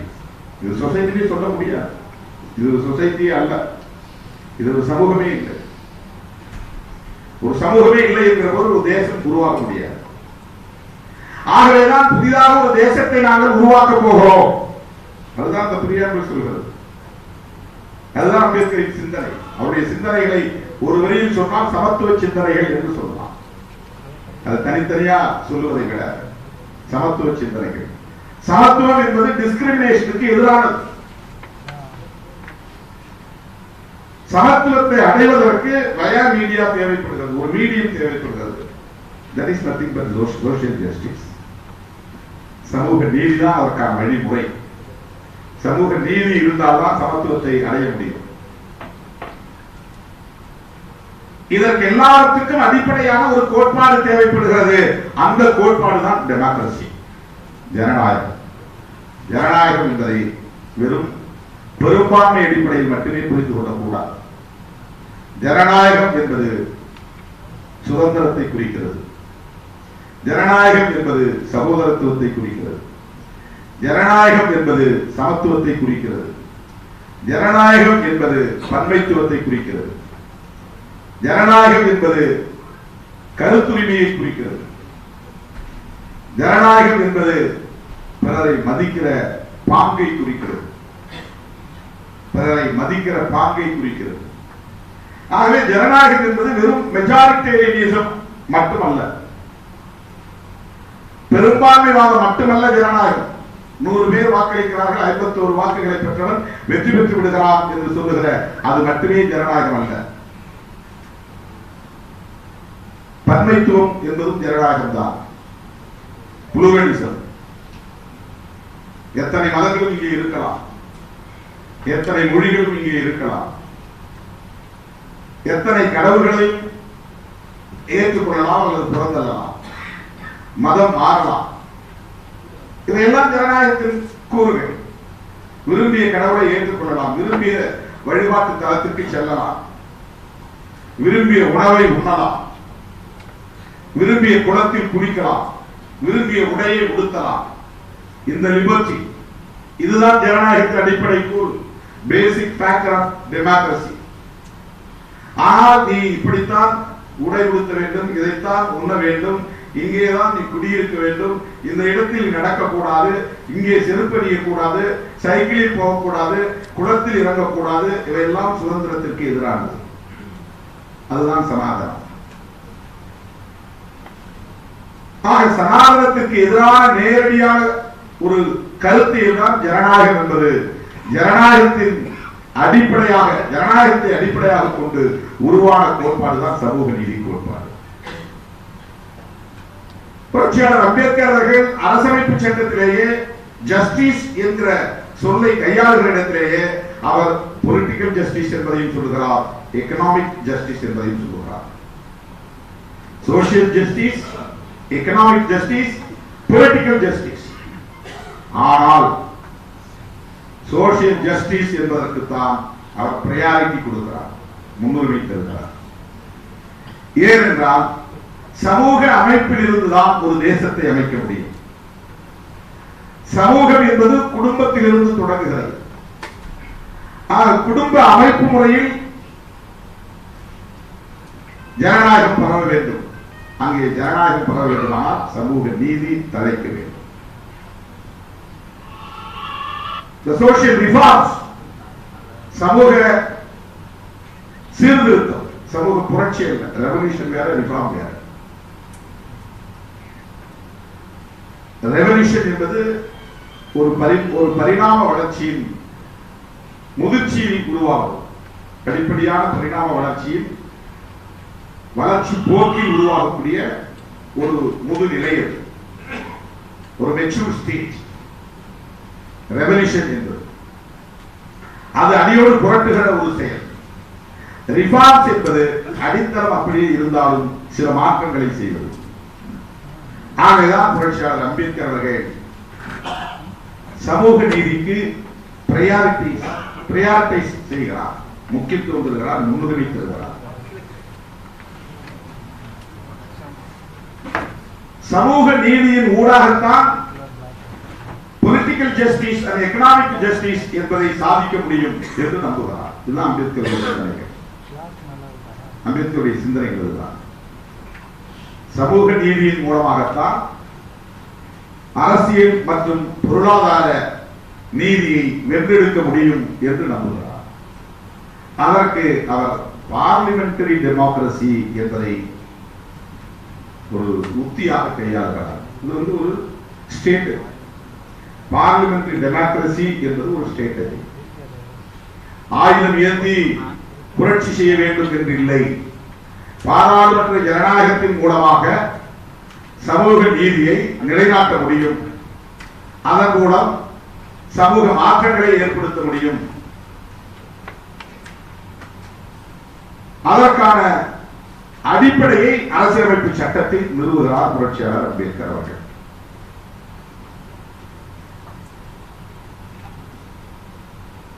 Family reforms and religious reforms, இந்த சோசியல் ரிஃபார்ம்ஸ் உள்ள ரெண்டு முக்கியமான விஷயத்தை புரட்சியாளர் அம்பேத்கர் கையாளுகிறார்.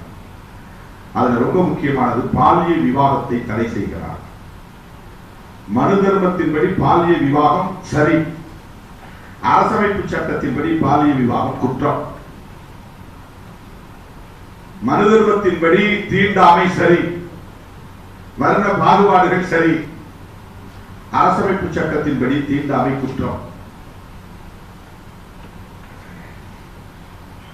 மனு தர்மத்தின்படி விதவை மறுமணம் செய்யக்கூடாது, அரசமைப்பு சட்டத்தில் விதவை மறுமணம் செய்யலாம். மனு தர்மத்தின்படி உடன்கட்டை ஏறுவது பெண்ணுக்கான பத்தினி தன்மை, அரசமைப்பு சட்டத்தின்படி உடன்கட்டை ஏறுவது குற்றம். இப்படித்தான் இரண்டையும் நாம் பொருத்தி பார்க்க வேண்டும். புரட்சியாளர் அம்பேத்கர் அவர்கள் புதிய இந்தியாவை கட்டமைப்பதற்கு இந்த சமூகத்தில் எத்தகைய ரிஃபார்ம்ஸ், மாற்றங்களை உருவாக்குகிறார். இதையெல்லாம் குற்றச்செயலாக ஆக்குகிறார். Untouchability is a crime. Sadi practice is a crime. Child marriage is a crime. அதற்கு ஏற்ப சட்டத்தை வடிவமைக்கிறார், அரசமைப்பு சட்டத்தை கொண்டு வருகிறார். இந்த சமூக கட்டமைப்பில் மிக மிக முக்கியமான ஒன்று, சமூக மாற்றத்தை ஏற்படுத்துவதற்கு தடையாக இருப்பது, சமூக புரட்சியை உருவாக்குவதற்கு தடையாக இருப்பது, மிக மிக முக்கியமான ஒன்று பெண்களுக்கு எதிரான ஒடுக்குமுறை. Suppression, oppression on women, discrimination on women, gender based discrimination, பாலின பாகுபாடு. இங்கே பெண்கள் எல்லா வர்ணத்தை சார்ந்த பெண்களும் ஒடுக்கப்பட்டிருக்கிறார்கள். பிராமண வர்ணத்தை சார்ந்த பெண்கள் பிராமண பெண்மணிகள் அல்ல, அவர்களும் சூத்திர பெண்மணிகள் தான். சத்திரிய வர்ணத்தை சார்ந்த பெண்கள் சத்திரிய பெண்மணிகள் அல்ல, சத்திரிய வம்சத்தை சார்ந்த பெண்கள் சத்திரியன் என்று பெண் சொல்ல முடியாது. அந்த சத்திரிய வம்சத்தை சார்ந்த பெண்ணும் சூத்திர பெண் தான். வைசிய சமூகத்தை சார்ந்த பெண் நான் ஒரு வைசியன் என்று சொல்ல முடியாது. அதனால்தான் பெண்களுக்கு பின்னால் சாதி போடுவதில்லை, வர்ணம் போடுவதில்லை. இந்தியாவோடு அதனால்தான் பெண்களுக்கு பின்னால் கணவன் பெயரை போட அனுமதி உண்டு. கணவன் பெயரோடு சாதி வரும். ஆனால் தனிப்பட்ட முறையில் ஒரு பெண் தன் சாதியை அல்லது வர்ணத்தை அடையாளப்படுத்த முடியாது. ஏனென்றால் அந்த சுதந்திரம் பெண்களுக்கு கிடையாது, அந்த சுதந்திரம் கூட பெண்களுக்கு கிடையாது. ஆக பிராமண வர்ணத்தை சார்ந்த பெண்ணாக இருந்தாலும், சத்திரிய வர்ணத்தை சார்ந்த பெண்ணாக இருந்தாலும், வைசிய வர்ணத்தை சார்ந்த பெண்ணாக இருந்தாலும் அவர்கள் அனைவருமே சூத்திர பெண்மணிகள் தான். சூத்திரர்கள் ஆண்களாக இருக்கிற சூத்திரர்களும் பெண்களாக இருக்கிற சூத்திரர்களும் இந்த இடத்தில் சமம். அங்க வந்து சமத்துவம் இருக்கிறது. ஒரே மாதிரி நடத்தப்படுவார்கள். ஆக மக்கள் தொகையில் சரிபாதியாக இருக்கிற பெண்கள், மக்கள் தொகையில் சரிபாதியாக இருக்கிற பெண்கள் இந்தியாவிலே 130 கோடி பேர் மக்கள் இருக்கிறார்கள் என்றால் அதில் 65 கோடி பேர் பெண்கள் என்று நாம் தோராயமாக கணக்கிட்டால் 65 கோடி பேர் இங்கே ஒடுக்கப்பட்டிருக்கிறார்கள், அடிமையாக இருக்கிறார்கள், ஆண்களுக்கு கீழானவர்களாக இருக்கிறார்கள். ஒட்டுமொத்த மக்கள் தொகையில் அனைத்து வர்ணங்களை சார்ந்த பெண்களும் இங்கே கீழாக நடத்தப்படுகிறார்கள். இது ஏன்ஷியன்ட் இந்தியா. ஏன்ஷியன்ட் இந்தியா கடந்து போனது, எக்ஸிஸ்டிங் இந்தியா.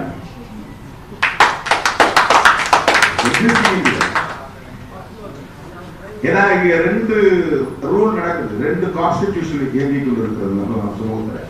ஒன்னு 75 வருஷமா புரட்சியாளர் அம்பேத்கர் அறிமுகப்படுத்திய அரசமைப்பு சட்டம். அது இன்னும் ஒரு 10% கூட இம்ப்ளிமெண்டேஷன் வரல. It is implementing on political platform only. அதுவும் பார்லிமெண்டரி டெமோக்ரஸிக்குள்ள அது இயங்கிக் கொண்டிருக்கிறது, பொலிட்டிக்கல் பார்ட்டிஸ்குள்ள கிடையாது, ஒட்டுமொத்த பொலிட்டிக்கல் பிளாட்ஃபார்ம்ல கிடையாது. பார்லிமெண்டரி டெமோக்ரஸிக்கான ஒரு போர்ஷன் இருக்கிறது. Election commission, Lok Sabha, Rajya Sabha, one man one vote one value. இதுதான் பார்லிமெண்டரி டெமோக்ரஸி, பார்லிமெண்டரி பிளாட்ஃபார்ம். இங்க மட்டும்தான் புரட்சியாளர் அம்பேத்கருடைய அரசமைப்பு சட்டம் நடைமுறையில் இருக்கிறது. சுப்ரீம் கோர்ட் ஜட்ஜஸ் அப்பாயின்மெண்ட் இருக்கா? கிடையாது. No implementation of Constitution in the appointment of Supreme Court judges. இந்த கான்ஸ்டிடியூஷன் வந்து 75 வருஷம் ஆகி கூட இன்னொரு ஓபிசி கூட சுப்ரீம் கோர்ட் ஜட்ஜ் ஆக முடியாது. எல்லாம் ஆக முடியாது. 70-80 விழுக்காடு ஓபிசி அல்லாதவர்கள் தான். 80 விழுக்காட்டுக்கு மேலானவர்கள். 90 விழுக்காடு சொன்னா கூட சரியா இருக்கும். அது எப்படி நடக்குது? அதுதான் சிஸ்டம். இந்த சிஸ்டம் என்னன்னு கேட்கறாங்க. இதுதான் சிஸ்டம். அந்த சிஸ்டத்துக்கு அலோவ் பண்ணாது. பொலிட்டிக்கல் பார்ட்டிஸ் விரும்பினாலும், லீடர்ஸ் விரும்பினாலும், நாம விரும்பினாலும் அந்த சிஸ்டம் அலோவ் பண்ணாது. அப்படி வந்து எஸ்டாப்ளிஷ்டு சிஸ்டம் இது. ஒரு குறிப்பிட்ட வர்ணத்தின் ஆதிக்கம் செலுத்துவதற்கான ஒரு எஸ்டாப்ளிஷ்டு சிஸ்டம் இங்கே இருக்கிறது. ஆகவே பெண் ஒடுக்குமுறை புரட்சியாளர் அம்பேத்கர் அவர்கள் மிக நுட்பமாக இதை கண்டறிந்து அவர் அமைச்சராக யூனியன் கவர்மெண்ட் அந்த ஒன்றிய அரசாங்கத்தில் இருக்கிற காலத்தில் அவர் கொண்டு வந்த மிக முக்கியமான ஒரு சட்டம் the code of Hindu bill. இது எதற்காக என்றால் for emancipation of women in our Hindu society. பெண்களை விடுவிப்பதற்காக, பெண் விடுதலைக்காக, பெண்களின் மீட்சிக்காக, பெண்களுக்கான அனைத்து சுதந்திரத்தையும் வழங்குவதற்கான ஒரு சட்டம். சொத்திலே உரிமை உண்டு. நாம் யாரும் போராட்டம் நடத்தல. பெண்களுக்கு இடஒதுக்கீடு வேண்டும், பெண்களுக்கு சொத்துல உரிமை வேண்டும், பெண்களுக்கு கருத்துரிமை வேண்டும், பெண்களுக்கு சுதந்திரம் வேண்டும், பெண்களுக்கு கல்வி வேண்டும் என்றெல்லாம் யாரும் போராட்டம் நடத்தாமலேயே பெண்களுக்கு இவ்வளவு பெரிய வாய்ப்பை உருவாக்குவதற்கு சிந்தித்த தலைவர் புரட்சியாளர் அம்பேத்கர் அவர்கள். அவர்கள் அரசு பணியில் இருந்தால் மகப்பேறு விடுப்புடன் கூடிய சம்பளம் வழங்க வேண்டும். பெண் மட்டுமல்ல, குழந்தைகள் தொழிலாளர்களாக இருக்கக்கூடாது. பெண்கள் 6 மணிக்கு மேல் எந்த அலுவலகத்திலும் பணியாற்றக்கூடாது. இப்படிப்பட்ட பாதுகாப்பை எல்லாம் உறுதிப்படுத்தியவர் புரட்சியாளர் அம்பேத்கர் அவர்கள். அதற்கு ஒரு சிறப்பு சட்டம் கொண்டு வந்தால் அது நிறைவேற்றப்படாமல் போய்விட்டது. அது விவாதத்திற்கு எடுத்துக் கொள்ளப்படுகிறது. எவ்வளவு கூர்மையாக, தொலைநோக்கு பார்வையோடு, சமூக பொறுப்போடு, புரட்சிகர பார்வையோடு புரட்சியாளர் அம்பேத்கர் அவர்கள் சிந்தித்திருக்கிறார் என்பதை இதிலிருந்து நாம் புரிந்து கொள்ள வேண்டும். ஒட்டுமொத்த பெண்களின் விடுதலைக்காக அவர் சிந்தித்தார். அதனால் உருவானதுதான் தி கோட் ஆஃப் இந்து பில். ஆனா இன்னைக்கு அது விவாதத்துக்கு கூட எடுத்துக்கொள்ள முடியாத நிலை. பண்டிட் ஜவஹர்லால் நேரு போன்றவர்களே அதை சாதிக்க முடியாமல் போனது. காங்கிரஸ் கட்சியிலேயே முற்போக்கானவராக கருதப்படுகிற ஒருவர், ஏத்திஸ்ட் என்று அழைக்கப்படக்கூடிய ஒருவர், காந்தியடிகளை விடவும் ஒரு முற்போக்கான சிந்தனை உள்ளவர் நேரு என்று இன்றைக்கும் கருதப்படக்கூடிய ஒரு ஆளுமை பண்டிட் ஜவஹர்லால் நேரு. ஆனால் அவர் பிரதமராக இருந்த காலத்திலேயே புரட்சியாளர் அம்பேத்கர் அவர்களால் வடிவமைக்கப்பட்ட தி கோட் ஆஃப் இந்து பில் என்கிற இந்து சட்ட மசோதா விவாதத்திற்கு எடுத்துக் கொள்ளப்பட விடாமல் தடுக்கப்பட்டது. அவர் ராஜினாமா செய்வதற்கு அது ஒரு காரணம். தன்னுடைய அமைச்சர் பதவியை உதவியதற்கு அது ஒரு காரணம். அந்த சட்ட மசோதாவை விவாதத்திற்கு எடுத்துக் கொள்ளவில்லை என்பதும் திட்டக்குழுவுடைய பொருளாதாரத்தில் நிபுணர் என்கிற பெருமையோடு இருக்கிற என்னை சேர்த்துக் கொள்ளாமல் தவிர்ப்பது ஏன் என்ற கேள்வி எழுப்பினார். அவர் ஒரு எக்கனாமிஸ்ட், அன்றைக்கு நாடறிந்த உலகறிந்த ஒரு economist. The problem of rupee என்கிற நூல் பொருளியல் சிந்தனையாளர்கள் அனைவரும் தன் கைகளில் வைத்திருக்கிற ஒரு வேத புத்தகத்தை போல் என்று சொல்வார்கள். அப்படிப்பட்ட ஒரு சிந்தனையாளர். இந்தியாவிலே பாசன திட்டங்களுக்கு வழிவகுத்தவர். தாமோதர் பள்ளத்தாக்கு திட்டம் உருவாவதற்கு பெரிய பெரிய அணைகளை கட்டி நீரை தேக்கி அதன் மூலம் மின்சாரத்தை தயாரிக்க முடியும், விவசாய பாசனத்திற்கு பயன்படுத்த முடியும் என்பதற்கு வழிவகை சொன்ன ஒரு பொருளாதார சிந்தனையாளர் புரட்சியாளர் அம்பேத்கர் அவர்கள். பண்டிட் ஜவஹர்லால் நேரு அவர்களே அதை ஒரு இடத்தில் ஒரு உரையில் சுட்டிக்காட்டியிருக்கிறார். அண்மையிலே கூட சர்ச்சையானது. இது போன்ற இந்த பொருளாதார வளர்ச்சிக்கெல்லாம் அம்பேத்கர் தான் காரணம் என்று மோடி பேசியதாக ஒரு புத்தகம் வெளியானது. அதில் இளையராஜா அவர்கள் முன்னுரை எழுதினார் என்பதும் நமக்கு தெரியும். மோடி அவர்களாலேயே அது சொல்லப்பட்டது. இந்தியாவுடைய வளர்ச்சிக்கு, அதுவும் மின் திட்டம் போன்ற செயல் திட்டங்களுக்கு, நீர்ப்பாசனம் போன்ற திட்டங்களுக்கு அம்பேத்கரின் சிந்தனைகள் தான் அடிகோலிட்டன என்று இன்றைய சனாதன சக்திகளாலேயே ஒப்புக்கொள்ளப்பட்டிருக்கிறது. புரட்சியாளர் அம்பேத்கர் அவர்கள் பொருளாதார வளர்ச்சிக்கான சிந்தனை கொண்டார். ஆனால் எல்லாவற்றையும் விட அவருடைய பிரையாரிட்டி எதற்கு என்று சொன்னால் சமூக புரட்சி என்பதுதான். சமூக புரட்சி என்பதிலே அவர் ஒரு கோட்பாட்டை முன்னிறுத்துகிறார். அந்த கோட்பாடு தான் சமூக நீதி கோட்பாடு. சமூக நீதி என்பது வெறும் ஷெட்யூல் காஸ்ட், ஷெட்யூல் டிரைப்ஸ் அல்ல. அவர் பதவியை ராஜினாமா செய்கிற போது இன்னொரு முக்கியமான ஒரு கோரிக்கை வைத்தார். என்ன என்றால், எஸ்சி எஸ்டிக்கு இடஒதுக்கீட்டை அரசமைப்பு சட்டத்தின் மூலம் உறுதிப்படுத்திவிட்ட நிலையில் ஓபிசி மக்களுக்கான இடஒதுக்கீடு உருவாக்கப்பட வேண்டுமானால் அதற்கு ஒரு கமிஷன் தேவை, அந்த கமிஷனை நியமிக்க வேண்டும் என்ற கோரிக்கை வைத்தார்.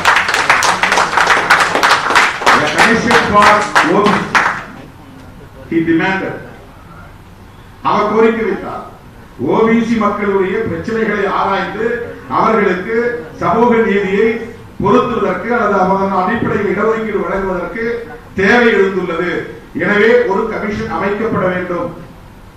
இதை எந்த ஓபிசி அம்பேத்கர் போய் கோரிக்கை வைக்கல. இன்னை வரலாம் அம்பேத்கர் எஸ்சியிடம் நினைச்சிருக்கிறாங்க. ஓபிசி எல்லாம் ஒரு ஓபிசி கூட அம்பேத்கரை பொதுவாக ஒரே 1% ஓபிசி சமூகத்தில் கூட அம்பேத்கர் தங்களுக்குமான தலைவர், எல்லோருக்குமான தலைவர், ஒட்டுமொத்த தேசத்திற்கான தலைவர் என்கிற பார்வை இன்னும் ஒரே 1% ஓபிசியிடம் கூட உருவாகவில்லை. அப்படிப்பட்ட அந்த ஓபிசிக்காக இவர்கள் எல்லாம் கோரிக்கை வைப்பதற்கு முன்னதாகவே தன் பதவியை ராஜினாமா செய்து கோரிக்கை வைத்தவர்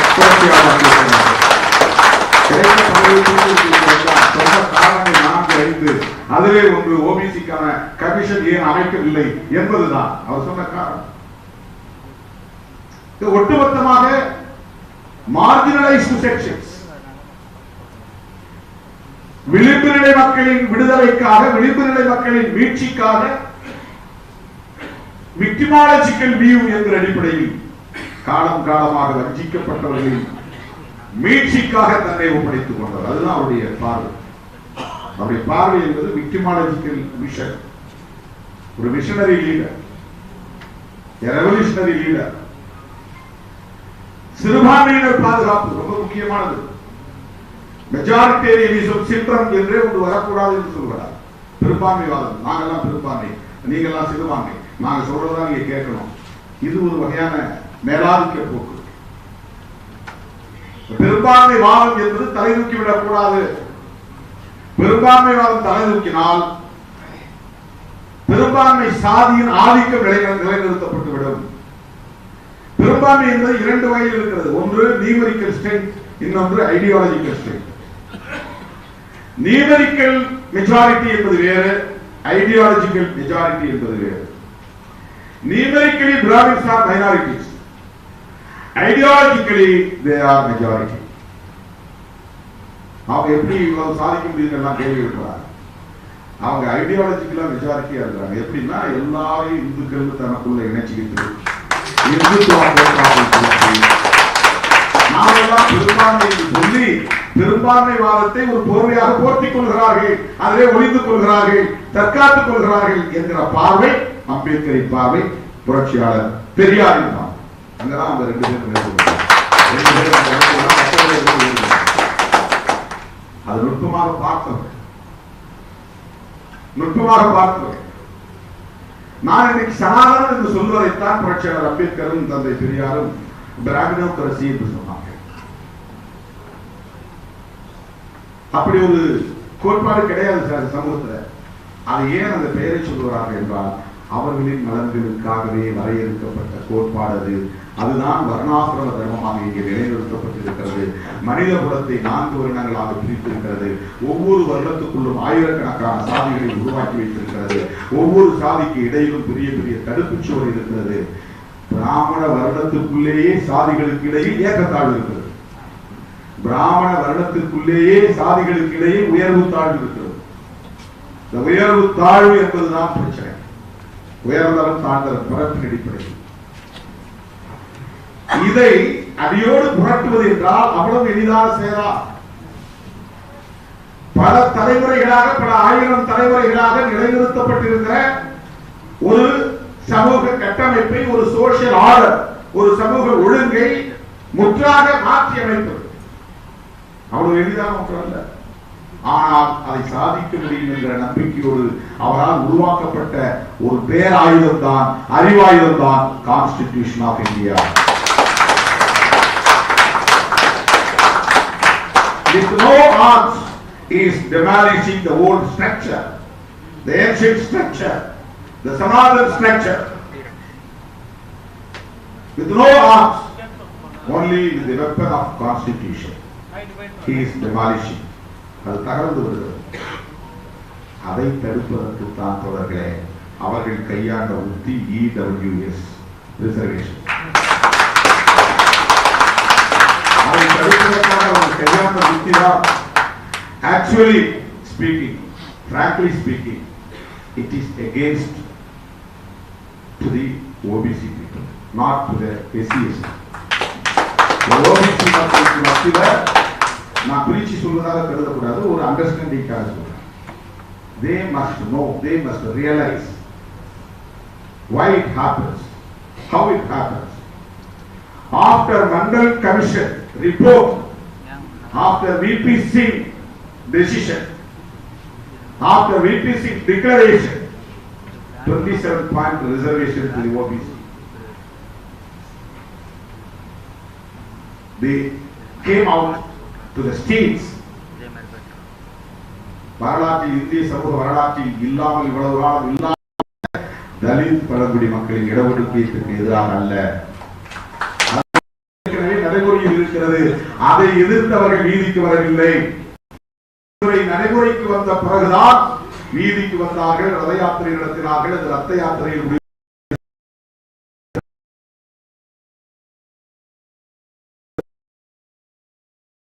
மண்டல் பரிந்துரைக்கு பிறகு ஏற்பட்ட மாற்றம். பிஃபோர் மண்டல், ஆஃப்டர் மண்டல் என்று இந்திய வரலாறு எழுதப்பட வேண்டிய தேவை இருக்கிறது. Before Mandal, after Mandal. மண்டல் கமிஷனுடைய பரிந்துரைக்கு பிறகு நேர்ந்த மிகப்பெரிய மாற்றங்களும் இது ஒன்று. இதை எப்படி சரி செய்வது?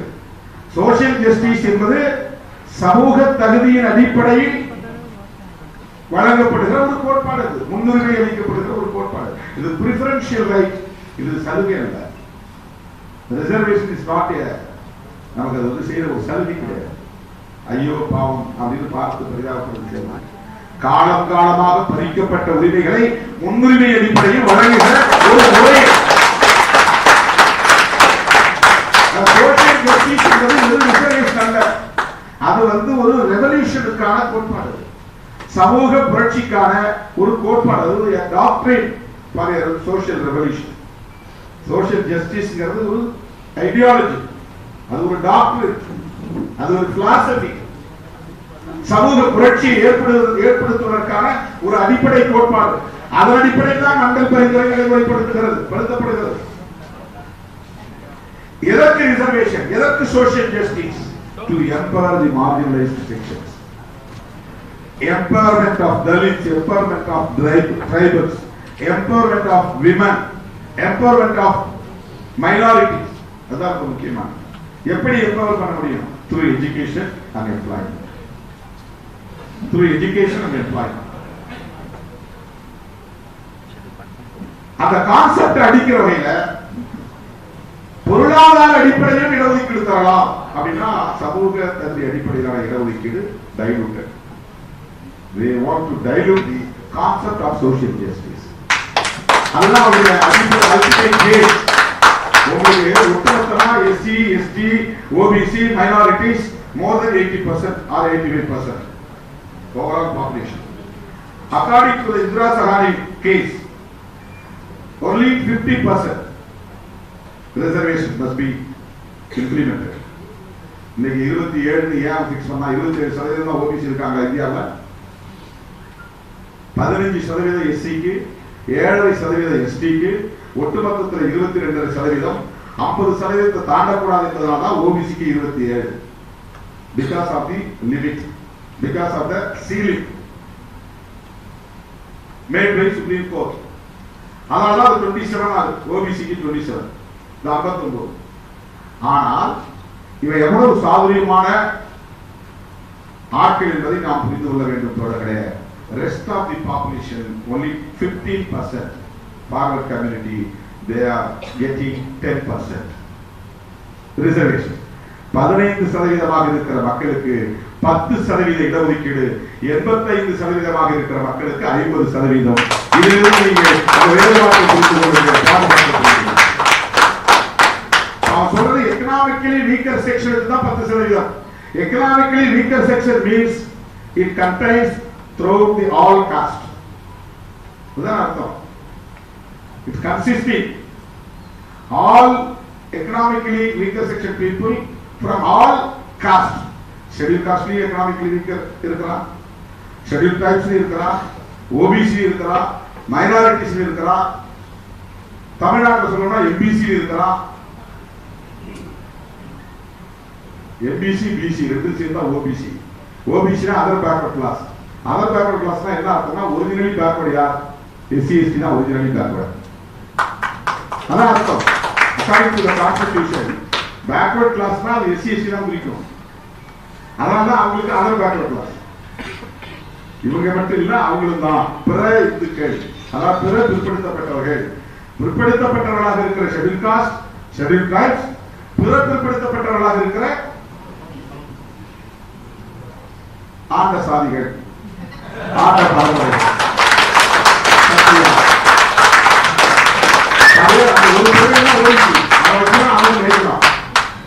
அதை வச்சு நீங்க ஆண்ட சாதின்னு சொல்லியே ஏமாத்திட்டு இருக்கிறான். அந்த மாய வலையில் தான் வந்து வீழ்த்தி கொண்டிருக்கிறான். அந்த சோசியல் ஜஸ்டிஸ் பத்தி சிந்தனைலாம் இல்லை. நாங்க ஆண்ட சாதி, அது ஒண்ணு போதும். அவங்க OBC, OBC, schedule cost, schedule tribes, minorities ஒட்டுமொத்தமாக 85 விழுக்காடாக இருக்கிற ஒட்டுமொத்த மக்கள் தொகைக்கு, இவ்வளவு பெரிய சமூகத்திற்கு அவர்கள் வழங்குகிற சட்டப்படி வழங்குகிற இடஒதுக்கீட்டின் அளவு 50 விழுக்காடு, அதை தாண்டக்கூடாது என்கிறார்கள். ஆனால் 15% இருக்கிற முன்னேறிய சமூகத்தினருக்கு 10% வழங்குகிறார்கள். அதை நீங்க 10%, 15% 100 கணக்கிட்டு பார்த்தால் அது 10% எவ்வளவு தெரியும்? 15க்கு 10 ரூபாய், 15 100 ஆக்கி 100க்கு எவ்வளவு அந்த 10ங்கிறத கணக்கும். 6 15 90 அப்படின்னா 6 10 60% மேல. இது எவ்வளவு பெரிய எக்ஸ்ப்ளாய்டேஷன் பவர்ல இருக்கிற காரணத்தினால.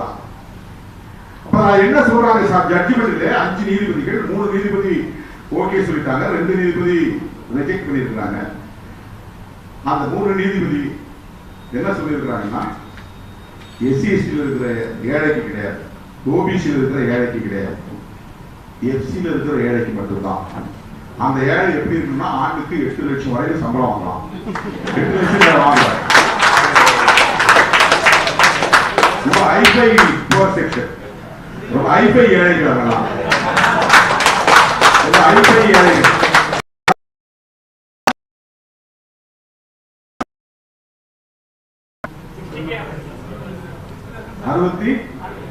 அறுபத்தி ஐயாயிரம் மேல கிட்டத்தட்ட 70,000, 12,000 ரூபாய் சம்பளம் வாங்குறவங்க ஏழை.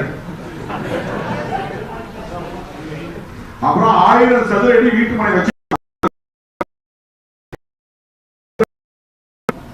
1200 அரை கிரவுண்ட், அரை கிரவுண்ட்னா இங்க வந்து அண்ணா நகர் எல்லாம் வந்து கிட்டத்தட்ட 2 கோடி அரை கிரவுண்ட். ஐஃபை ஏழைகள் கோடீஸ்வரர்களாகவும் லட்சாதிபதிகளாகவும் இருப்பாங்க.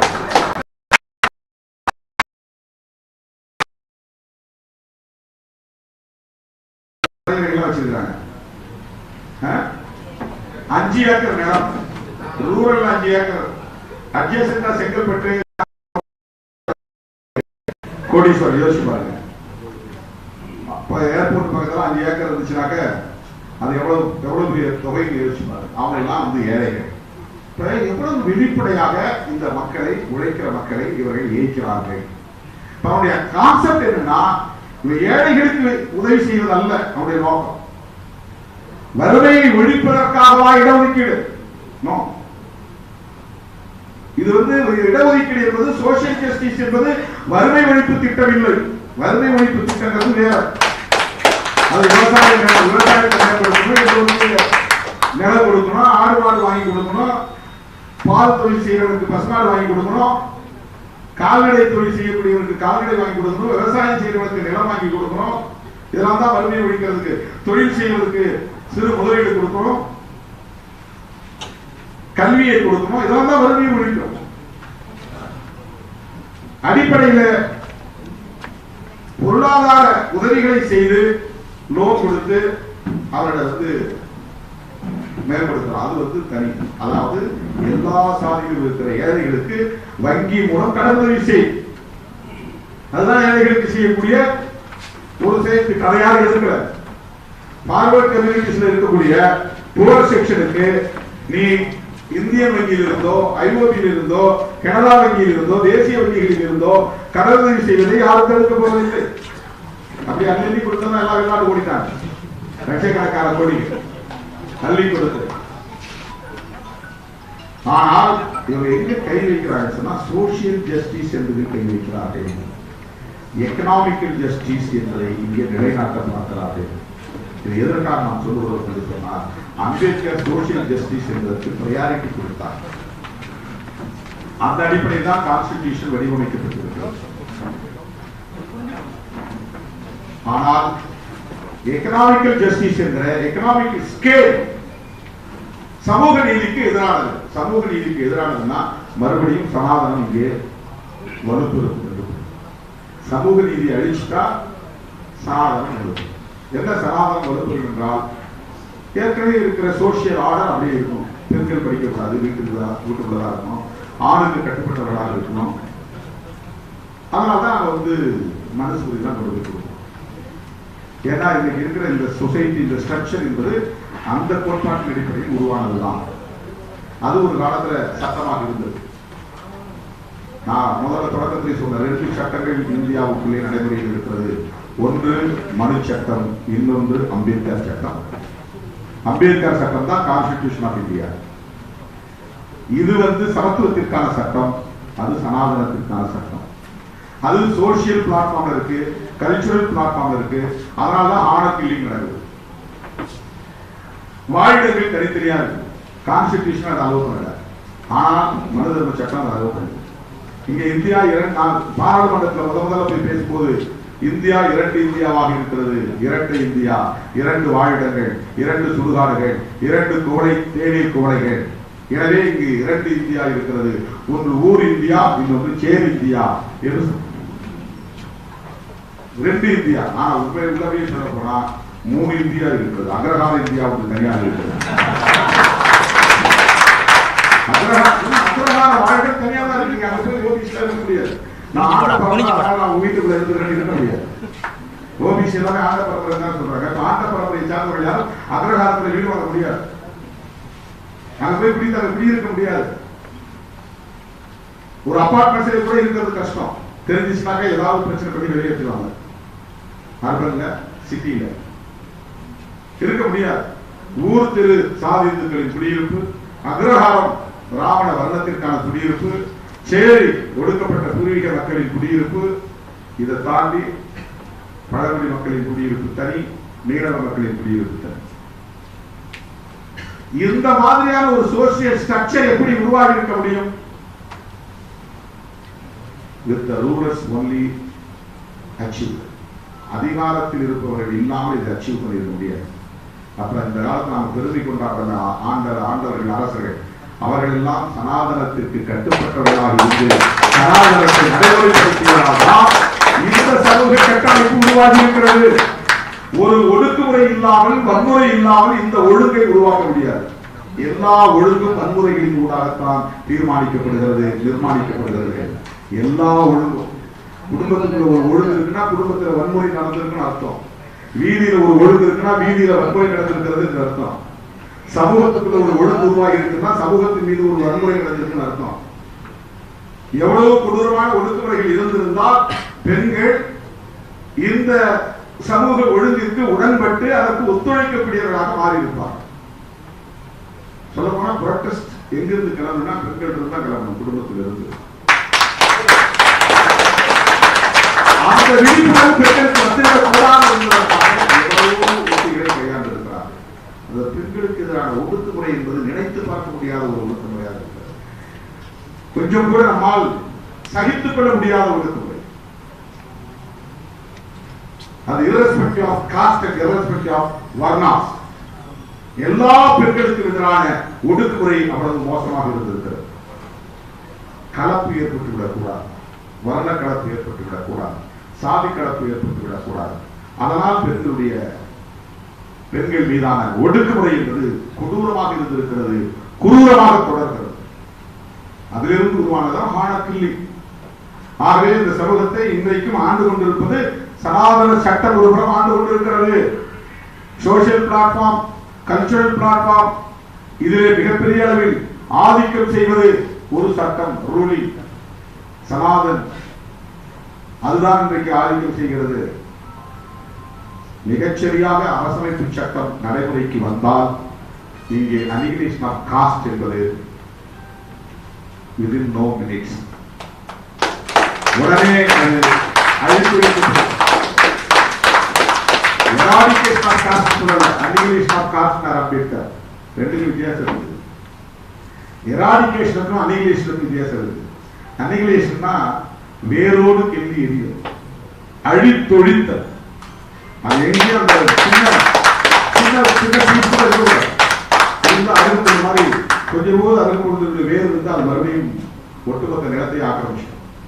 அருகம்புழை குடிக்கிட்டு அப்படியே விட்டுட்டீங்கன்னா கீழே எங்காவது ஆழத்துல கொஞ்சம் ஒரு சின்ன வேறு இருந்தா கூட அது மறுபடியும் தலைத்து வெளியே வந்து ஒட்டுமொத்த நிலத்தையும் ஆக்கிரமிச்சிடும். அருகம்புழுக்கு அப்படி ஒரு கேரக்டர் இருக்குது. அப்படி இல்லாமல் அந்த வேறு எதுவரையில் போகிறதோ அதுவரையில் தோண்டி கொண்டு போய் அதை எடுத்து அழித்தொழிக்க வேண்டும். அதனால்தான் அது அனிகிலேஷன் ஆஃப் காஸ்ட் என்று சொன்னார்.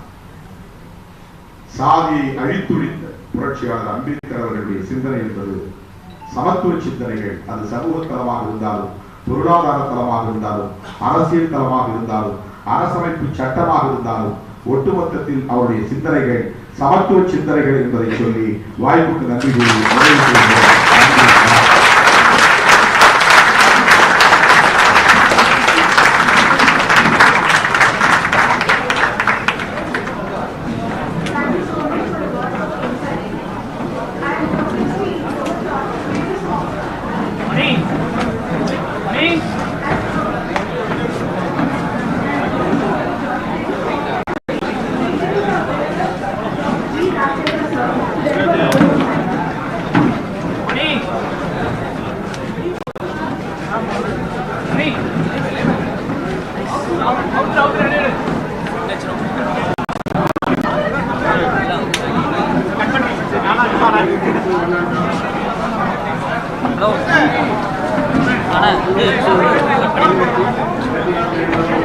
Hello.